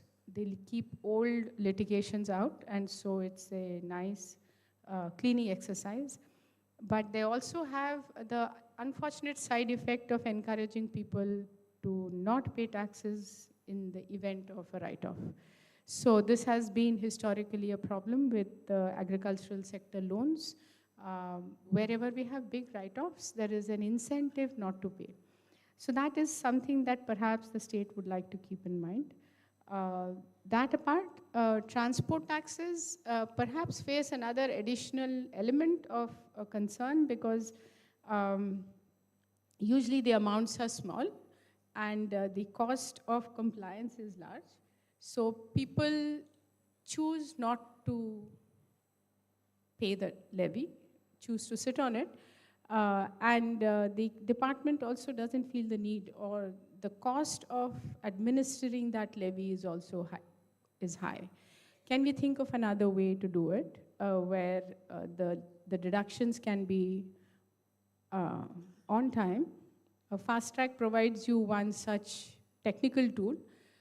If we can pay our tolls through Fast Track, we can pay our transport liabilities through Fast Track as well. If we can have a good, quick grievance redressal system, perhaps this is a way to go forward with it. I understand one or two states are already thinking about such a way. The third set of levies, which I think there might be scope as time goes on, is to see whether we can introduce a range of green levies. Now, whenever we are talking about financing, oftentimes the conversation is very tedious because we are always trying to look for another new instrument to introduce into the system through which to raise a few crores of rupees. The integral picture of how all of these taxes interact with each other and produce incentives or perverse incentives needs to be studied. But given the fact that Kerala wants to become and is working towards becoming an environmentally sustainable economy, perhaps there is merit in creating levies which support people's contribution towards this effort. So this is a few thoughts on the receipt side. On the expenditure side, we have heard a lot about, and we have all been aware over the years about the significant contributions of the governments in Kerala, successive governments in Kerala, to creating a strong welfare economy.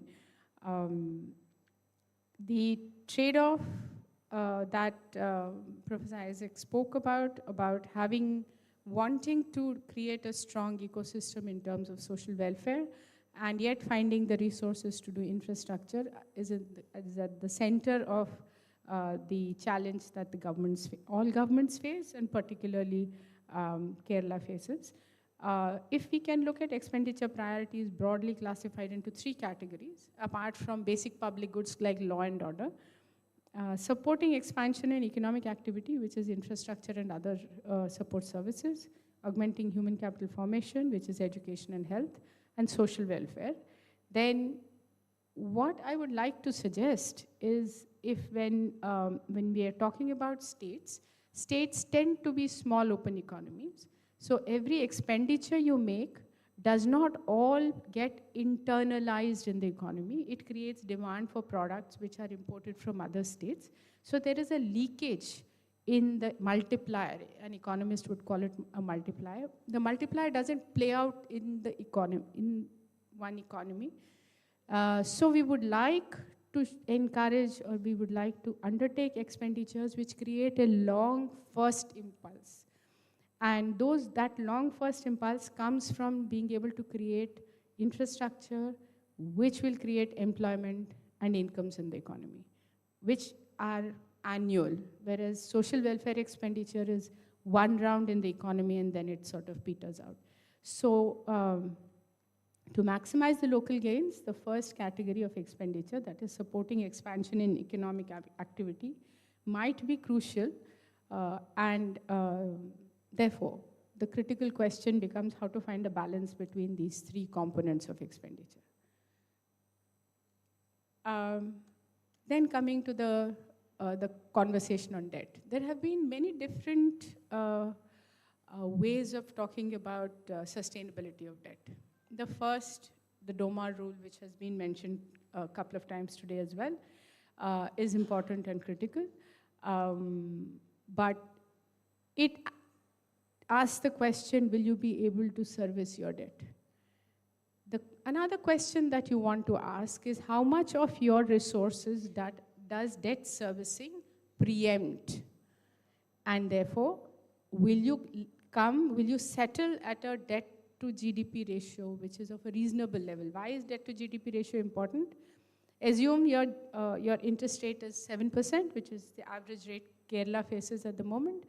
10% debt to GDP ratio means 0.7% interest to GDP. So it occupies a large part of the revenue receipts that are available to you in order to undertake all the expenditures you'd like to undertake. So this is just a simple numerical way of communicating the same thing. If your fiscal deficit is pegged at 3% and you are not doing anything else, your debt to GDP would stabilize at 33% of GDP, which means your interest payment would become 2.31% of GSDP, which is almost 23-24% of revenue receipts. So it actually occupies a large part of revenue receipts, and that is where the concern is coming from, not so much whether you can service the debt, but it preempts a lot of other activities that you can do, and that might be the driver to think about somewhat lower debt as against. So this,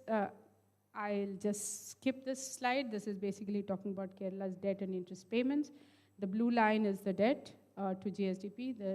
The orange line is the interest payment to revenue receipts. The small dip you see at the end of the curve might be difficult to realize because the budget assumes that there will be some revenue deficit grants and the central transfers, the share in central taxes would be of a certain level. If we incorporate the new situation, perhaps the curve will shift back upwards. So therefore, that is my driver to worry about debt to GSDP, not so much whether you can service the debt. Finally, given that Kerala is a dense, population density of Kerala is very high, land is a precious resource. For attracting economic activity, land is not easily available. So there are two broad issues that I thought I'd flag. The first relates to land value capture and the second relates to equity. So there are, I understand, 149 PSUs in Kerala, 131 more or less functional PSUs. 58 of them are profit-making and the rest make losses. Perhaps one needs a review on what we want our PSUs to do and how we make them more sustainable. Cochin Airport, an interesting venture of the state government, provides dividend payout, but apart from that is a successful PPP involving stakeholders and the state government. And this can be, 1 minute, I'm done. And this can be one way to think about augmenting infrastructure by incorporating stakeholders. The second is, given the scarcity of land in the state, there is scope to explore various methods of land value capture. In Cochin, again, I understand you are doing land pooling.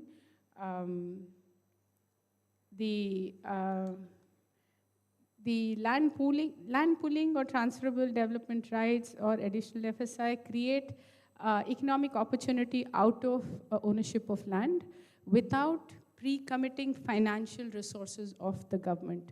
So the project cost can be underwritten a little bit by using the available land and by creating stakeholders. I thought it's an interesting tool to explore. I understand some of these the government is already exploring. This might provide one other way to stretch the budget that's available to undertake more economic activities. I'll stop there. Thank you.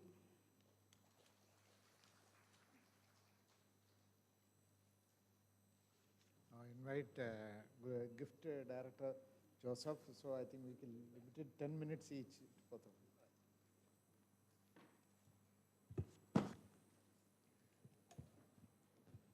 Honorable Finance Minister, fellow panelists, of course, the moderator, colleagues, ladies and gentlemen.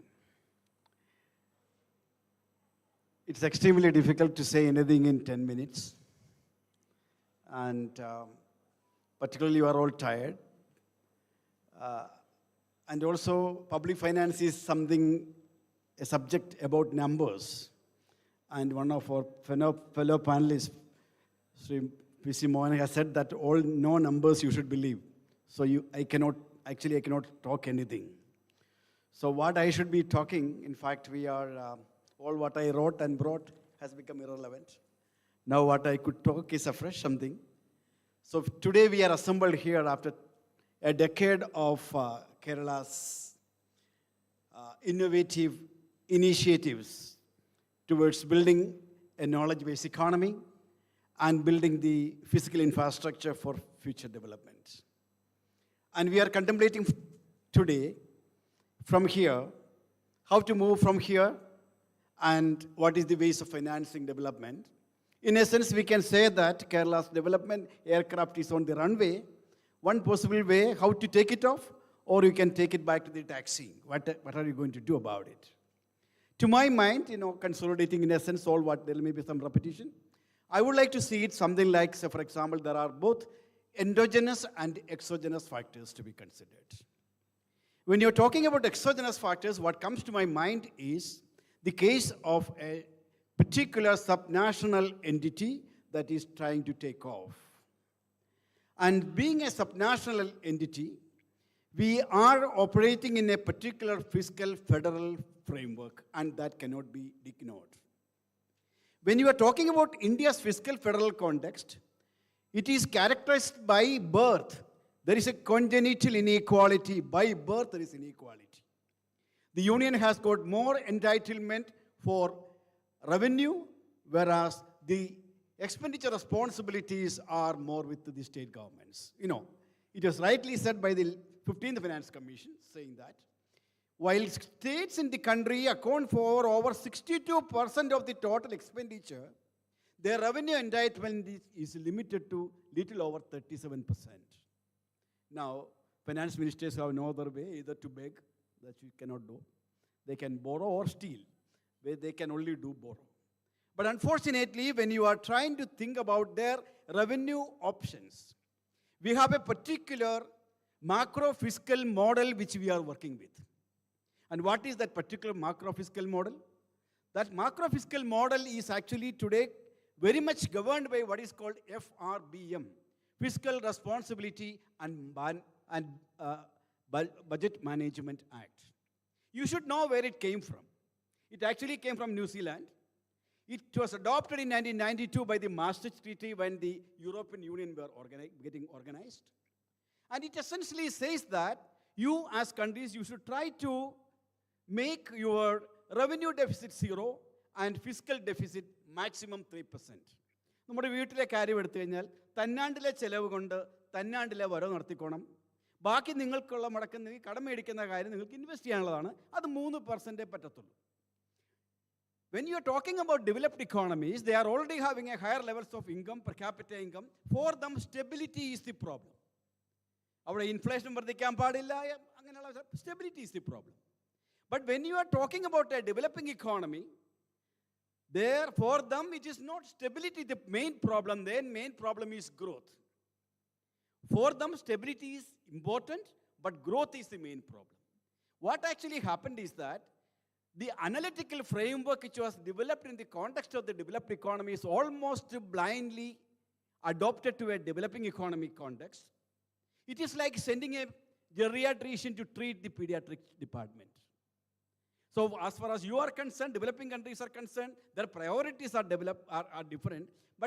But the analytical framework, the question which we have to ask is, have we ever tried to develop an analytical framework that suits to the developing economy context? Not. In fact, I will sum up the big story.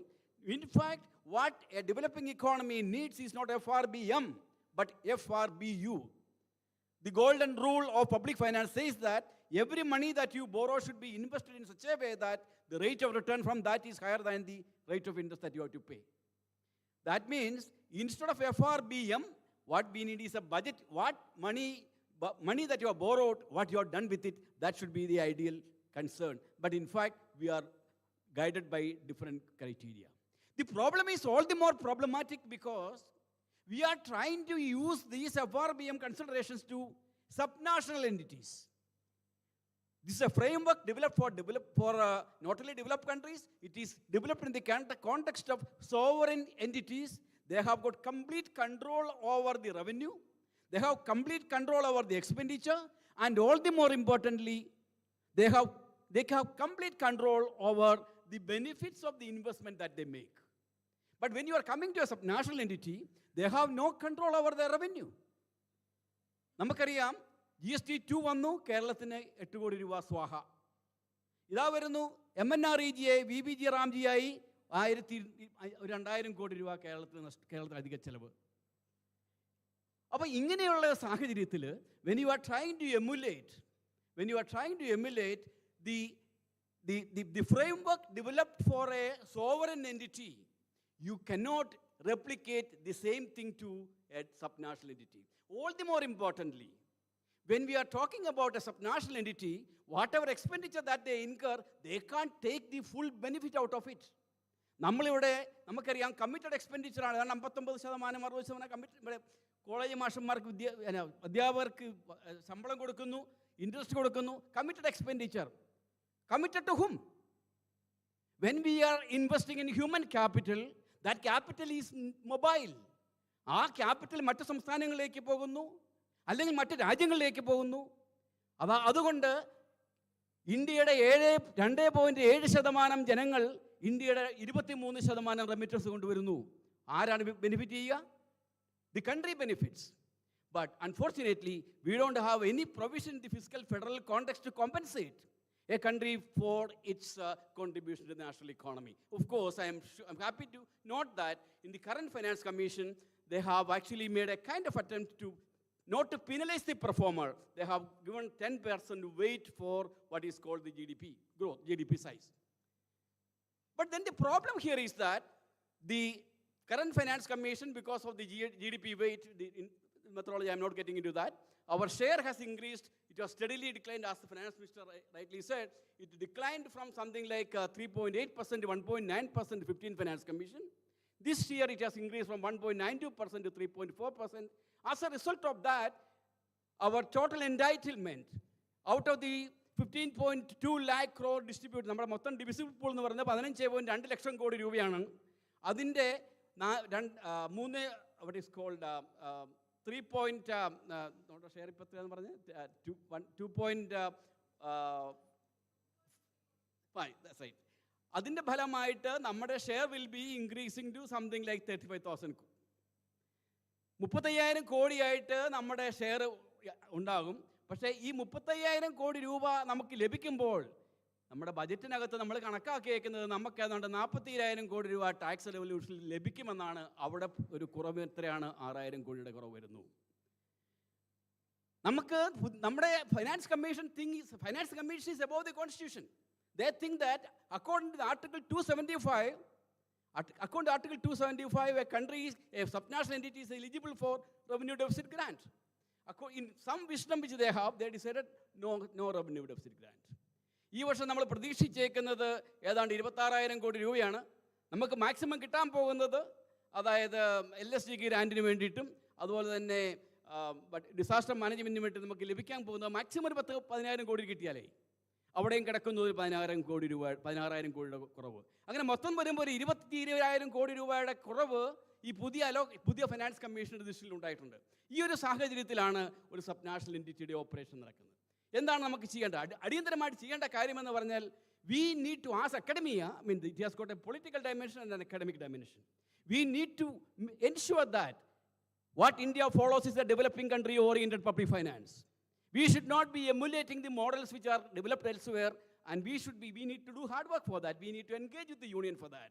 And that there is no substitute other than theoretically oriented. A theory which is situated within the local context, in the national context, in the developing economic context, and theoretically articulate and empirically based research, which of course we are trying to do in GIFT in a big way. Now the second final question which I want to come about is GST. What really happened? വലിയ പ്രതീക്ഷയോടെയാണ് നമ്മൾ GST നമ്മൾ അലിംഗനം ചെയ്തത്. പക്ഷേ നമുക്കറിയാം, Thomas Isaac sir നേരത്തെ പറഞ്ഞു,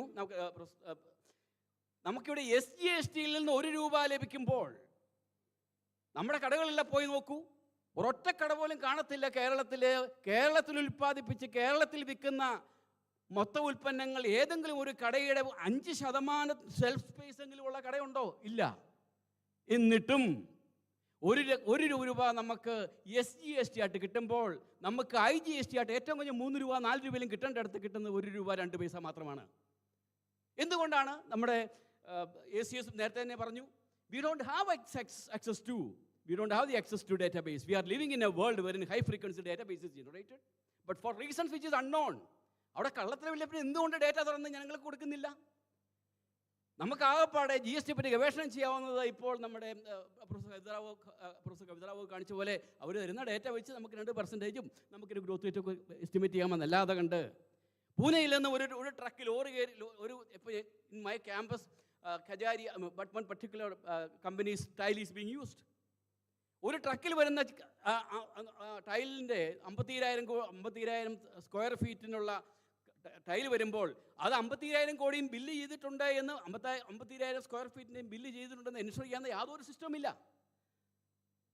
So what I am trying to say is that we need to have a GST which is attuned to the fiscal federal context. എന്തുകൊണ്ട് GST കൗൺസിൽ ഇപ്പോൾ നമുക്കറിയാം 5% 18% ഉള്ളിടത്ത് GST കൗൺസിൽ പറയുകയാണ് 5%-ൻ്റെ കൂടെ ഓരോ സംസ്ഥാനത്തിനും അതതിൻ്റെതായ പ്രത്യേകതകളനുസരിച്ച് 5 ± 1% or 2% അങ്ങനെ തീരുമാനിക്കാം. ആ 5ൻ്റെ കൂടെ 1% 0.5% കൂട്ടണമോ എന്നുള്ള കാര്യം അതത് സംസ്ഥാനത്തിൻ്റെ അസംബ്ലി അവിടുത്തെ ലെജിസ്ലേറ്റീവ് അസംബ്ലി തീരുമാനിക്കട്ടെ. അതായിരിക്കും കാനഡയിലെ പോലെയും മറ്റും നമ്മുടെ ഒരു ഫിസ്ക്കൽ ഫെഡറലിസത്തിന് അറ്റ്യൂൺ ചെയ്യപ്പെട്ടതായ ഒരു that will be the, I already exceeded my 10 minutes, I'm sorry. I think these are the exogenous factors. There are endogenous factors. Having said this, we cannot wait until the mindset of center and the union changes. We have to do the homework of our own. Now, as already indicated, ours is a state with a per capita income almost 1.7 times, as our honorable minister rightly said. പക്ഷേ എങ്കിലും നമ്മുടെ tax GDP ratio national average ആണ്, ബരാബറാണ്.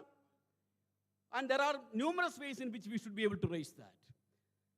Secondly, when you are coming to, for example, when you are talking about local self-government, I am inclined to believe that the local self-governments in this country, in our state, is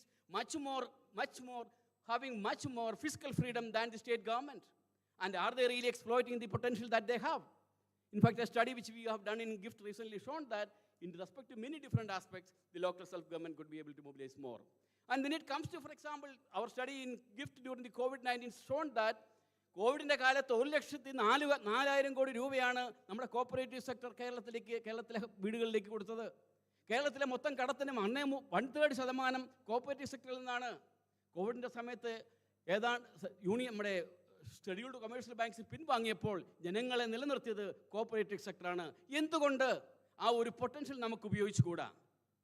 നമുക്കറിയാം, available ആയിട്ടുള്ള കണക്കനുസരിച്ചിട്ട് 2025 നമ്മുടെ ഇവിടെയുള്ള ബാങ്കുകളിൽ നിന്ന് മൊത്തം ഏതാണ്ട് 8.9 ലക്ഷം കോടി രൂപയാണ് നമ്മുടെ സേവിങ്സ് ആയിട്ടുള്ളത്. ഈ 8.9-ൽ 6.1 മാത്രമേ ഇവിടെ നമ്മൾ ലോൺ കൊടുത്തിട്ടുള്ളൂ. പോയിട്ട് 2.8 ലക്ഷം കോടി രൂപ നമ്മുടെ there is a kind I'm seeing people who cannot follow Malayalam, I'm sorry. I think there is something like 2.8 lakh crore rupees could have been invested here, but this money is actually, banks are acting as a system to drain away our resources to other states. If that 2.8 lakh crore, that comes to something like 17% of our GDP, if that is invested with an ICOR of 4, our growth rate could be at least 4% more. So what I'm trying to say that there are many other avenues that we could exploit, but what we need to think about is all the more important when you're talking about investment. I mean, you may not like FDI, but look at the fact, learn from China. China during 90s and 2000, almost 75% of the total investment from abroad was from the non-resident Chinese. And we have such a similar opportunity, and we have already done the groundwork for that. Loka Kerala Sabha has been established, and we have to exploit that. What I'm trying to say is that we need to have a strategy of working on two legs, both exogenous and endogenous. I am completed, okay.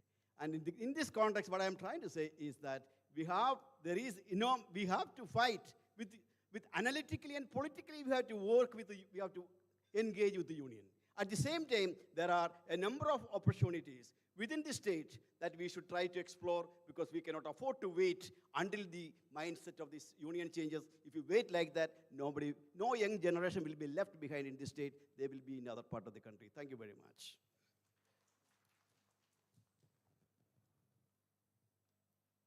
Thank you, Joseph, for the spirited arguments for your ideas. Now, last speaker is Professor Veeramani from CDS. Maybe you can limit to 10 minutes so that we can take some questions, and the other 10-15 minutes. Thank you.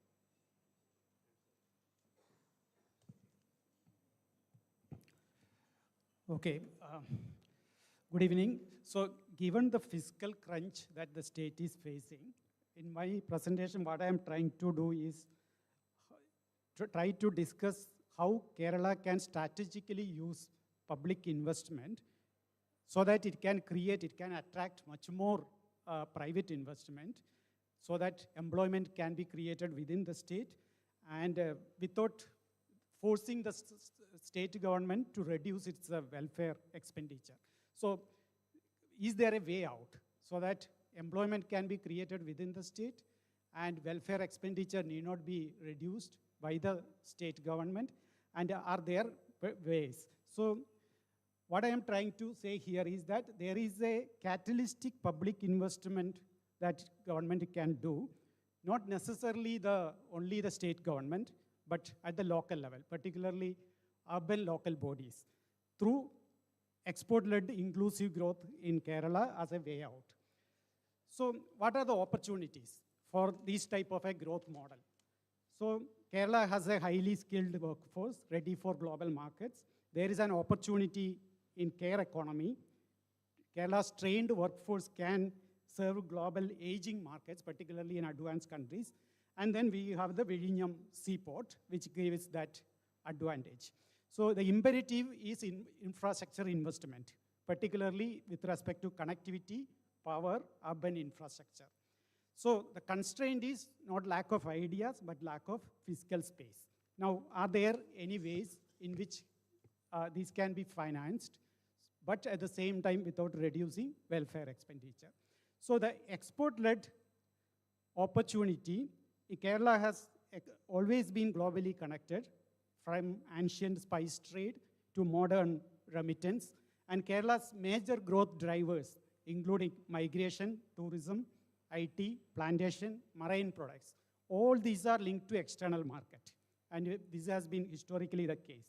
So, but there are unexploited potential.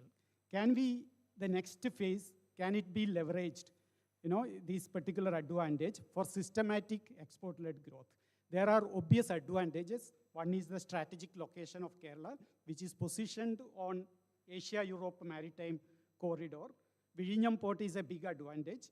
Then we have the human capital advantage, skilled labor, English-speaking workforce, diaspora network, which reduces transaction cost and also create networks in other countries.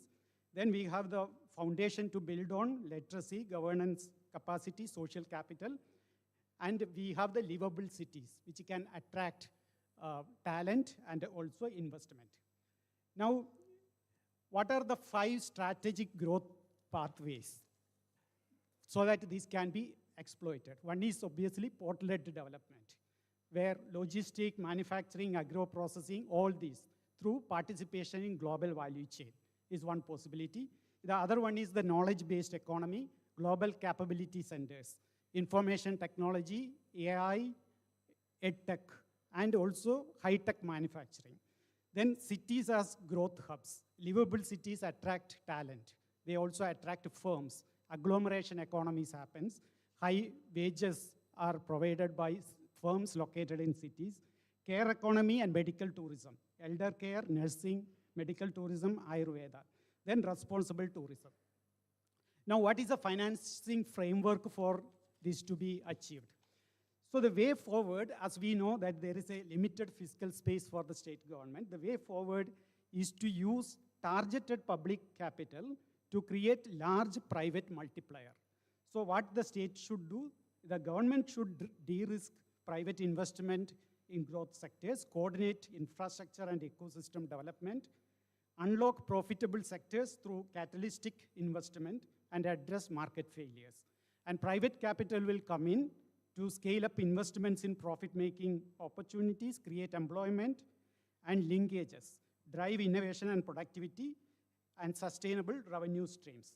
So the government, not only at the state level, but also at the subnational, at the local level, particularly urban local bodies, can borrow assets, borrow for assets, create revenue generating infrastructure, and leverage land as capital.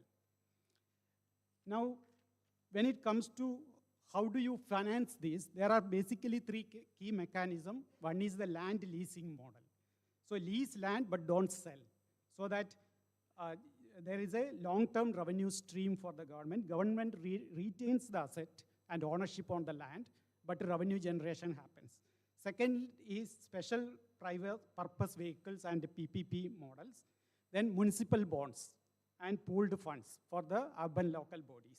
These are some of the key mechanisms. Of course, there are other ways also it can be done. Then when it comes to specifically about port-led development, why ports create growth? Because there are market access. Firms cluster near ports to access the large export market. Through that, they can exploit economies of scale, because the market is not limited to the domestic. It is limited to the globe. Then it creates supply chains, input-output linkages that create local multiplier effects. Agglomeration economies. Firms agglomerate so that productivity improves, land value increases, and knowledge spillover occurs. Productivity and knowledge spillover occurs. So there is a virtuous cycle that it generates. And then there is a core periphery strategy for the entire state. The core includes the coastal cities where port infrastructure is available, like Kochi, Vizhinjam, Calicut. But the periphery includes the hinterland districts, but they can be connected through supply chains. But the connectivity need to be established. Then how do you finance it? The financing port-led development can be done in terms of land leasing model, like a long-term revenue stream for government that create long-term revenue stream. Special purpose vehicles for port-linked industrial zones like a ring-fenced project financing, revenue sharing PPP model, and there are particular role that the public should play and the other role that the private would play. So there can be a synergy that can be developed. The next important pillar is knowledge economy, which includes the GCC, Global Capability Centers, etc. India hosts about 1,500 global capability centers. That is 45% of the globe total. So India is a major center that is now attracting this GCC, and Kerala can capture a meaningful share of that. And public investment priorities are clear. You have to create quality urban infrastructure and reliable power and skilling ecosystem, plug and play in office infrastructure, university, industry, innovation hubs.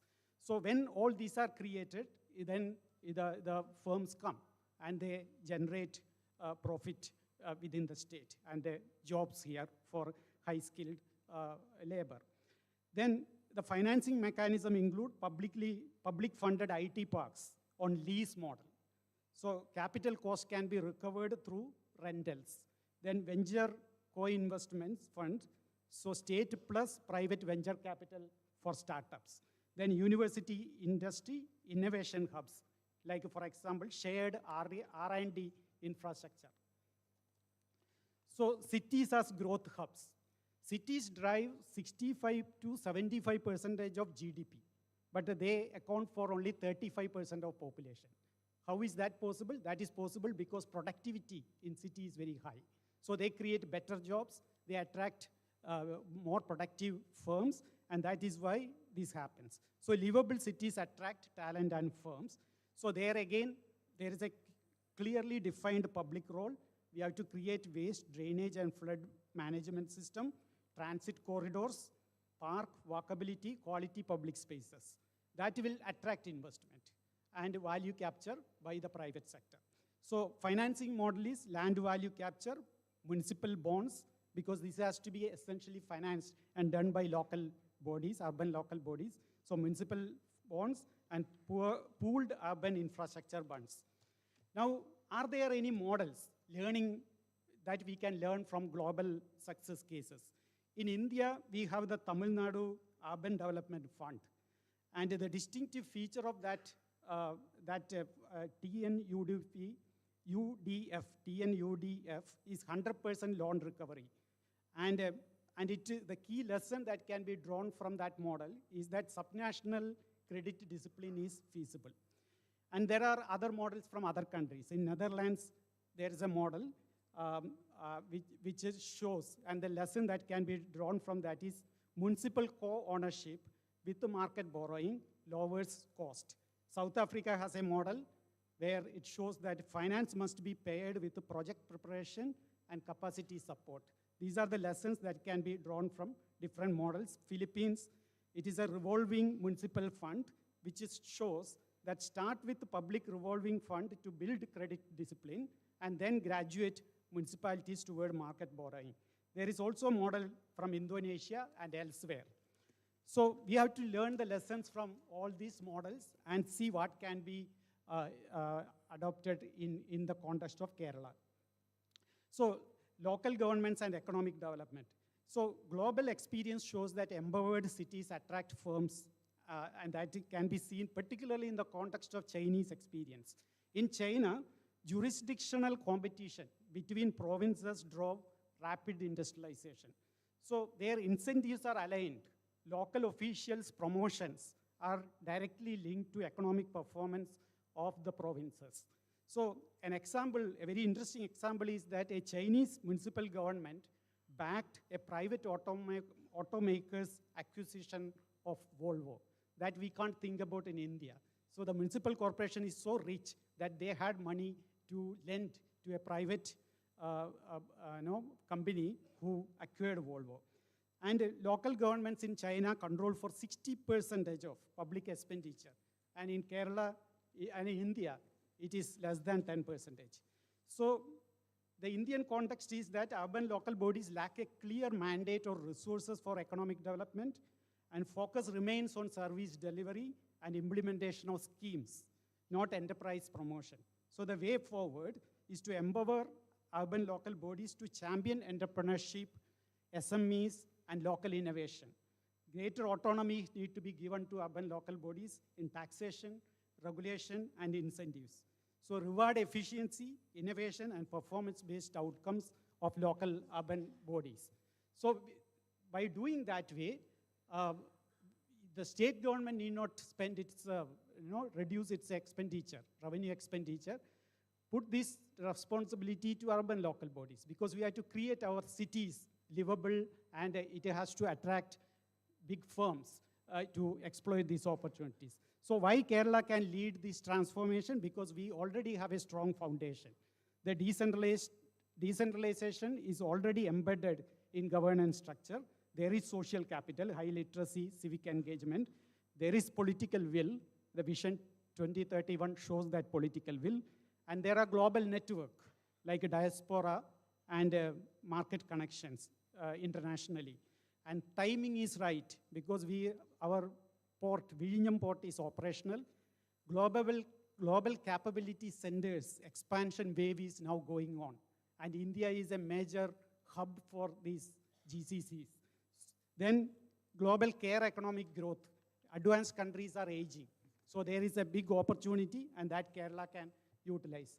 So the path forward is by strategically deploying public capital to de-escalate to de-risk private investment, leveraging land assets, and empowering local governments, Kerala can catalyze export-led inclusive growth.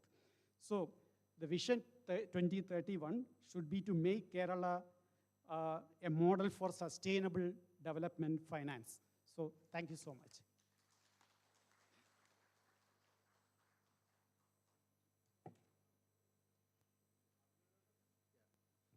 Now, we have got another 10 to 15 minutes for a question and answer. So I think those who would like to ask questions can, I think mic is there. You can tell which, maybe which panelist or whom you are addressing so that, please.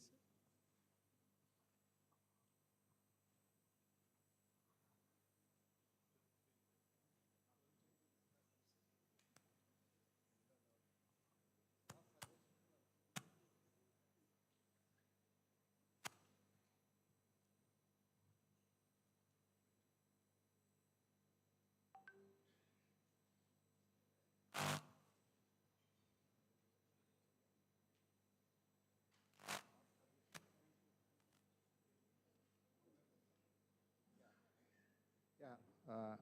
Questions illengil any of your suggestion basically is for discussion and getting your viewpoints. Yeah.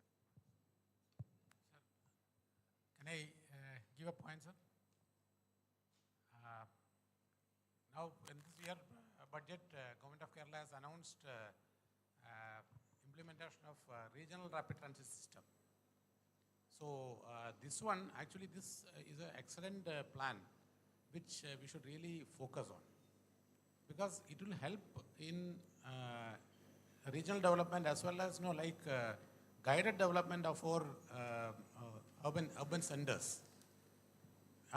Because we have improved on our mobility in terms of goods transportation, because the national highway network is getting developed fast, north-south corridor, and the KIFBI has come up with a lot of projects which will have a lot of impact on the mobility even to the most rural areas.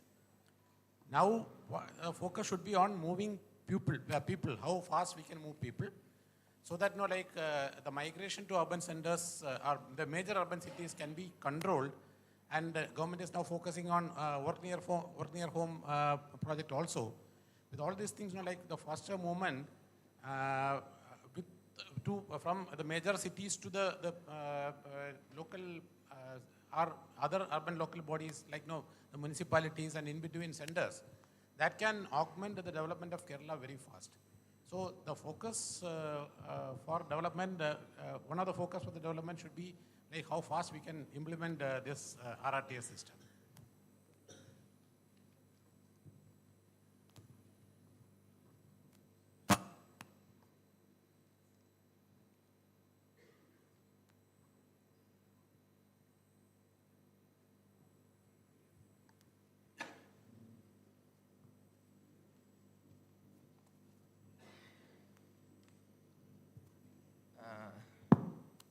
Sir, this was a wonderful presentation. I mean, this was kind of a major ideas we can get from these presentations from all those big brains. So it's kind of an opportunity to ask you guys. So from the top to bottom, let me guess the issues, okay?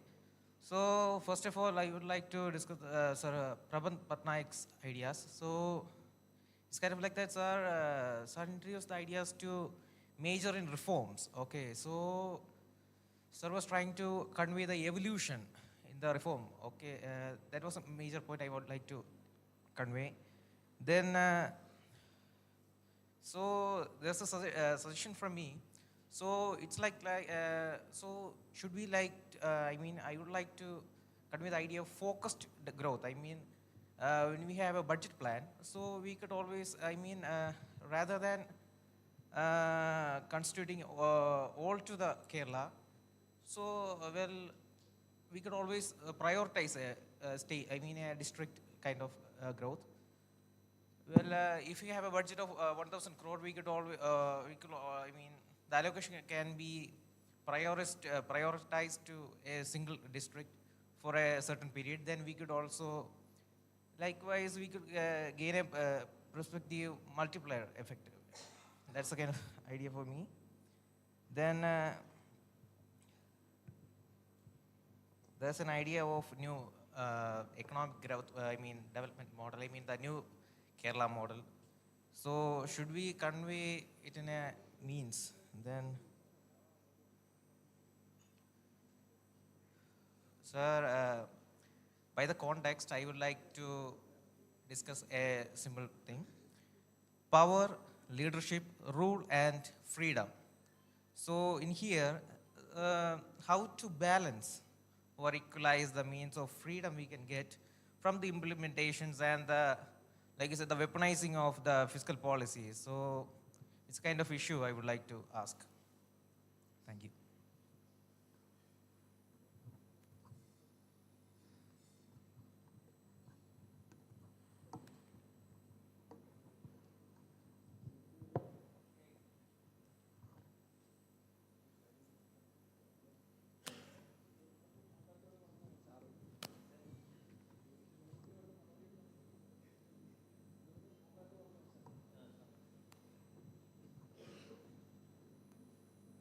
Yeah. Sir, it was a very nice session and we are very happy to attend this. Sir, now Government of India is concluding free trade agreements with the EU, US and various countries. It will be in effect in the coming years. And we know that Kerala is having more opportunity. We have to explore like food processing or fishing or just like a kayak or something like that. Many articles we have read. And I think this will also give so much opportunity, and the government has to give supporting system to that we have to explore.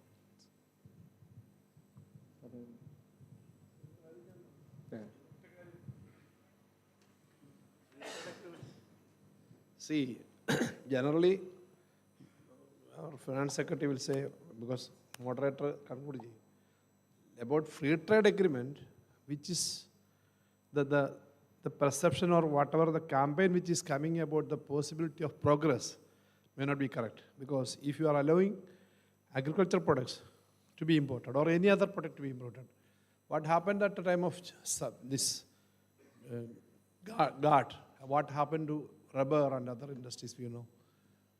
Our traditional industries.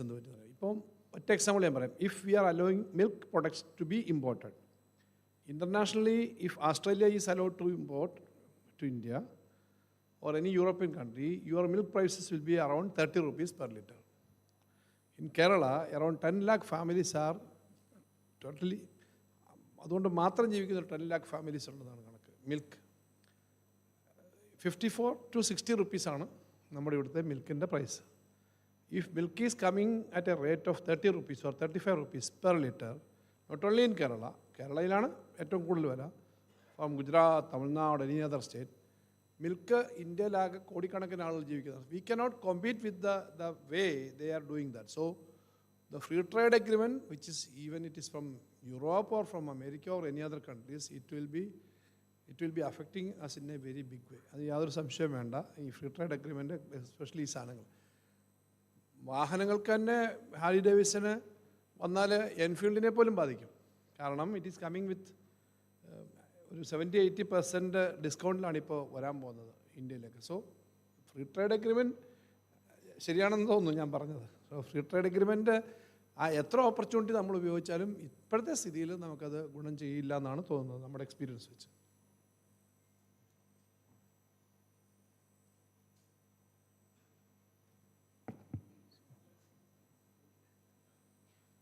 Thanks a lot, Honorable Minister, Honorable former FM, and other experts, panelists. In fact, it's a wonderful presentation and discussion. We are actually much benefited by that. In fact, I have several points which maybe one or two points which came to my notice, I will read before I go to the official, concluding summary. I think one of the suggestions with the Honorable FM, former FM has said, revamping the KIFP so that we are outside we don't come within the off-budget borrowing. We have found out a solution. In fact, commercial borrowing should not be taken as 25% of the KIFP borrowings are commercial borrowing. Why should it affect my borrowing? Because it's all repaid by KCB has repaid the entire amount even before, much ahead of that 5-year period or 7-year period. So that finally they have agreed. Now, second is all other, now toll act is being proposed. So if it is a tolled, then why should, like NHA is doing the same thing. None of NHA is borrowing, never part of the government budget, union borrowing. So that is one way to take it out. Third one is infrastructural investment in social infrastructure, whatever is that lease model. So that instead of giving it, showing it as a capital expenditure, it's a revenue. It's a lease rent the government is paying, so that maybe it's all PPP projects we are doing it. In our AI cameras, we have done the same thing. So that it doesn't come as treated as a off-budget borrowing, which is same thing done by NHA and IRFB and all. Indian Railway is doing that. So this is one. Revamping is very good suggestion, sir. We are working on it. It may take some more time. Yeah. Then AI usage in GST, that definitely correct, sir, because lot of, right from registration, people do hangy-pangy things, so whether they change the photograph. So with AI, we will be able to detect right from registration. In fact, Ajit Patil, the Secretary Resource and GST Commissioner is here. He has done wonderful work. Probably we are rated as #1 in enforcement and the auditing part, faceless adjudication, etc. Then fear of debt is to be overcome. That's a good suggestion. Then come other Prabhat Patnaik sir, I think government by discussion is a very good idea. I think Kerala is known for it. Then I think is a five fundamental economic rights, which is not there part of the constitution. So that idea is also very good. Food, employment, free healthcare, then free quality education. In fact, Norway, ambassador of Norway, India to Norway, he is here. He was telling about the Norfund. In fact, how they finance all the pensions, as well as care, elderly care and pension is taken care of. It keeps on increasing. In fact, we have made some suggestions, but we are getting legally. No, the taxing power of the state has been taken away. But there is another legal hitch. Wherever GST not covered by GST, there is a provision to have a cess or that we will think it not now immediately. But there is a way for financing that. Another thing like Singapore, the private vehicles are taxed, like Madam was mentioning about the green cess. So I think there are ways for meeting this. Instead of any wealth tax, inheritance wealth tax has been abolished. Inheritance tax also is not with us. So but we'll find out some way. Weaponizing the fiscal power, then urban challenge fund, don't get into the trap. I think that's also, we'll be more careful, unlike we got into other. Then Sri P.C. Mohan, I think you have mentioned a relevant point. The statistics, CPI data, consumer price index, which is now being used for the election purpose, I think this is, say inflation is very high. Actually, the coconut oil and the gold consumption in the basket of commodity, these were having the maximum weightage. And these two, coconut oil, people have, now they use more Saffola and then gold consumption, the quantity, that much quantity is not consumed. Per capita consumption those time when the price was less was high. If you say that same, now gold price has gone up, naturally inflation rate has gone up. It's now with the new basket of commodity, suddenly it has fallen from 10 to 4. Now you are mentioning about, so the statistics, coming to statistics, my own batchmate was heading the GDP estimation. Mosby secretary was also, I worked with him earlier. So he was, Mr. Mishra was mentioning how he was asked 0.0001 and 0.01, not much different. Thoda idhar udhar adjust kar do. Strategy, how he was forced to do the strategy to adjust. So I think statistics always cannot be trusted fully, but I think we have got a better system. At least at block level, we have got enumerators who can be trained, and we can take first state in the entire country where panchayat level GDP estimation can be done. Panchayat can be an engine of growth. We can assess what is the panchayat level employment generation and what is the investment promotion. We will be able to monitor. I think we can, the leveraging the panchayat and PSUs, it's a very good suggestion. So, another thing is MSME listing. MSMEs can go to capital market, and PSUs need not go to capital market, but MSMEs can do. Now we are the governance standards for the PSUs, now we are improving, so that whatever is required for the listing, that much standards can be in the governance can be brought out. That is one good suggestion.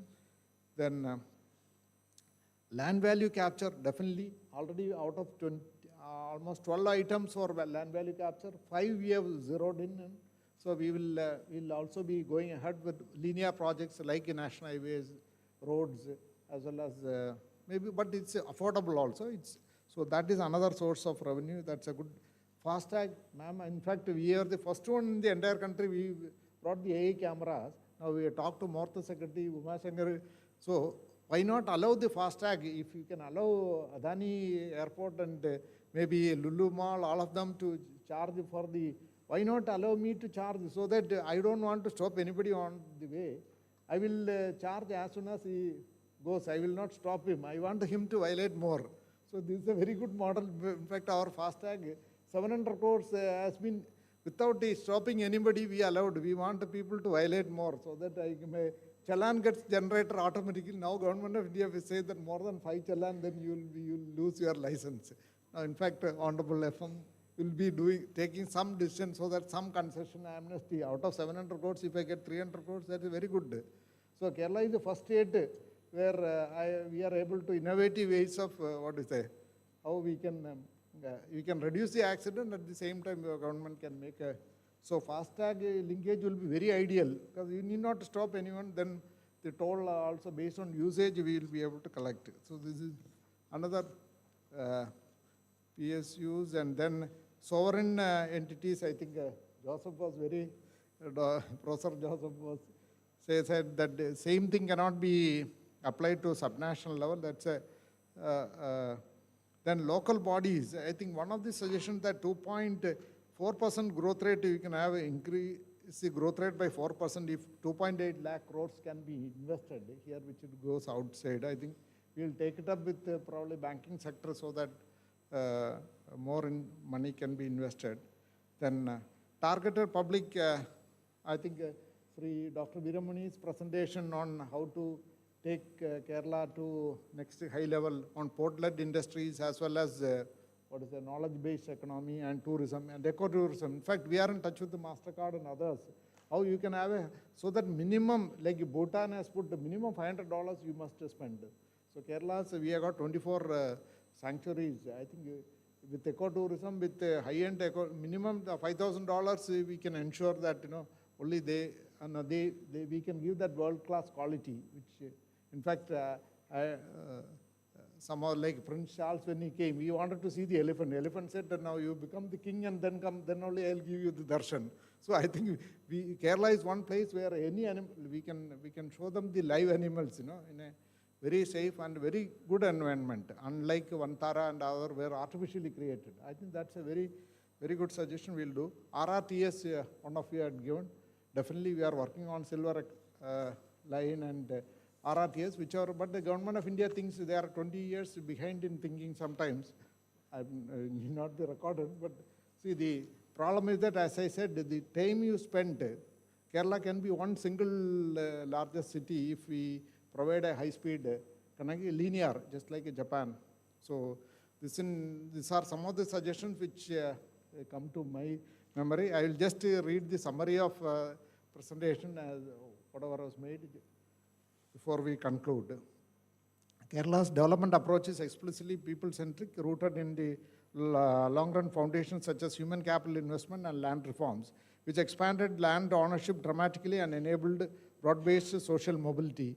Kerala's per capita income is significantly higher than the national average, yet the state now focuses on new structural pressures from aging, declining population, and sharp fall in the school enrollment, making the next growth phase qualitatively different from the past. We have got 18.6% is above the age of 60. So, despite progress, Kerala's fiscal room is tightening due to the weak revenue growth and the GST-related revenue loss from the rationalization and shrinking central support through reduced MJNRAGS, now VG Ramji, abolition of revenue deficit grants, etc.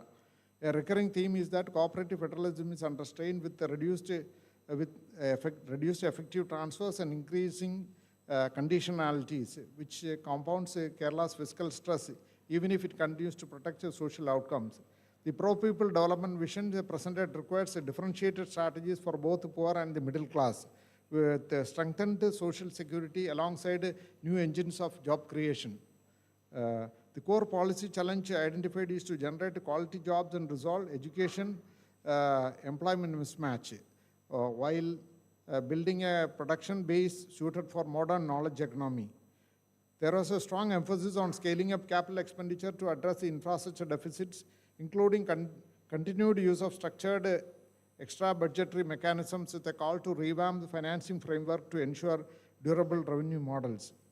A complementary growth framing stressed Kerala's potential for export-oriented, globally connected expansion, including port-linked development and modern services. Provided public investment is used to unlock the private multipliers rather than replace the private capital. Kerala's economy is aging, consumption-oriented was flagged as a vulnerability in a GST regime, strengthening the argument for improved GST system outcomes through better compliance and targeted technology-enabled governance. Then data capability emerged as a foundational requirement. The current statistical architecture remains highly centralized. Census delays distort the macro indicators, and Kerala must modernize state systems through institutional restructuring and common metadata standards. On the fiscal arithmetic, a pragmatic sustainable view was presented that debt dynamics can remain manageable if growth stays ahead of interest costs and deficits are contained, even while rising interest payments compress discretionary space. The welfare and growth debate was framed as a choice between the two paradigms, with a strong argument that welfare can itself raise growth, anchored in enforceable social rights including employment, food, health, education, and disability support. Revenue mobilization options raised include strengthening Kerala's own tax effort and exploring reforms such as improved GST efficiency alongside wider structural ideas like wealth inheritance taxation and extending land reforms to remaining sectors. Institutional and market-facing instruments discussed for financing development include PSU improvement, effective PPP models, land value capturing, and equity type of participation mechanisms to unlock assets without eroding long-term fiscal capacity. Overall synthesis is that Kerala must protect people-centered model while shifting to a higher productivity, job-creating growth strategy backed by stronger federal bargaining, sharper domestic resource mobilization, credible data systems, and investment framework aligned to the Vision 2031. This in a nutshell is the summary. With these few words, I would invite Dr. Sundar to give the vote of thanks. Thank you.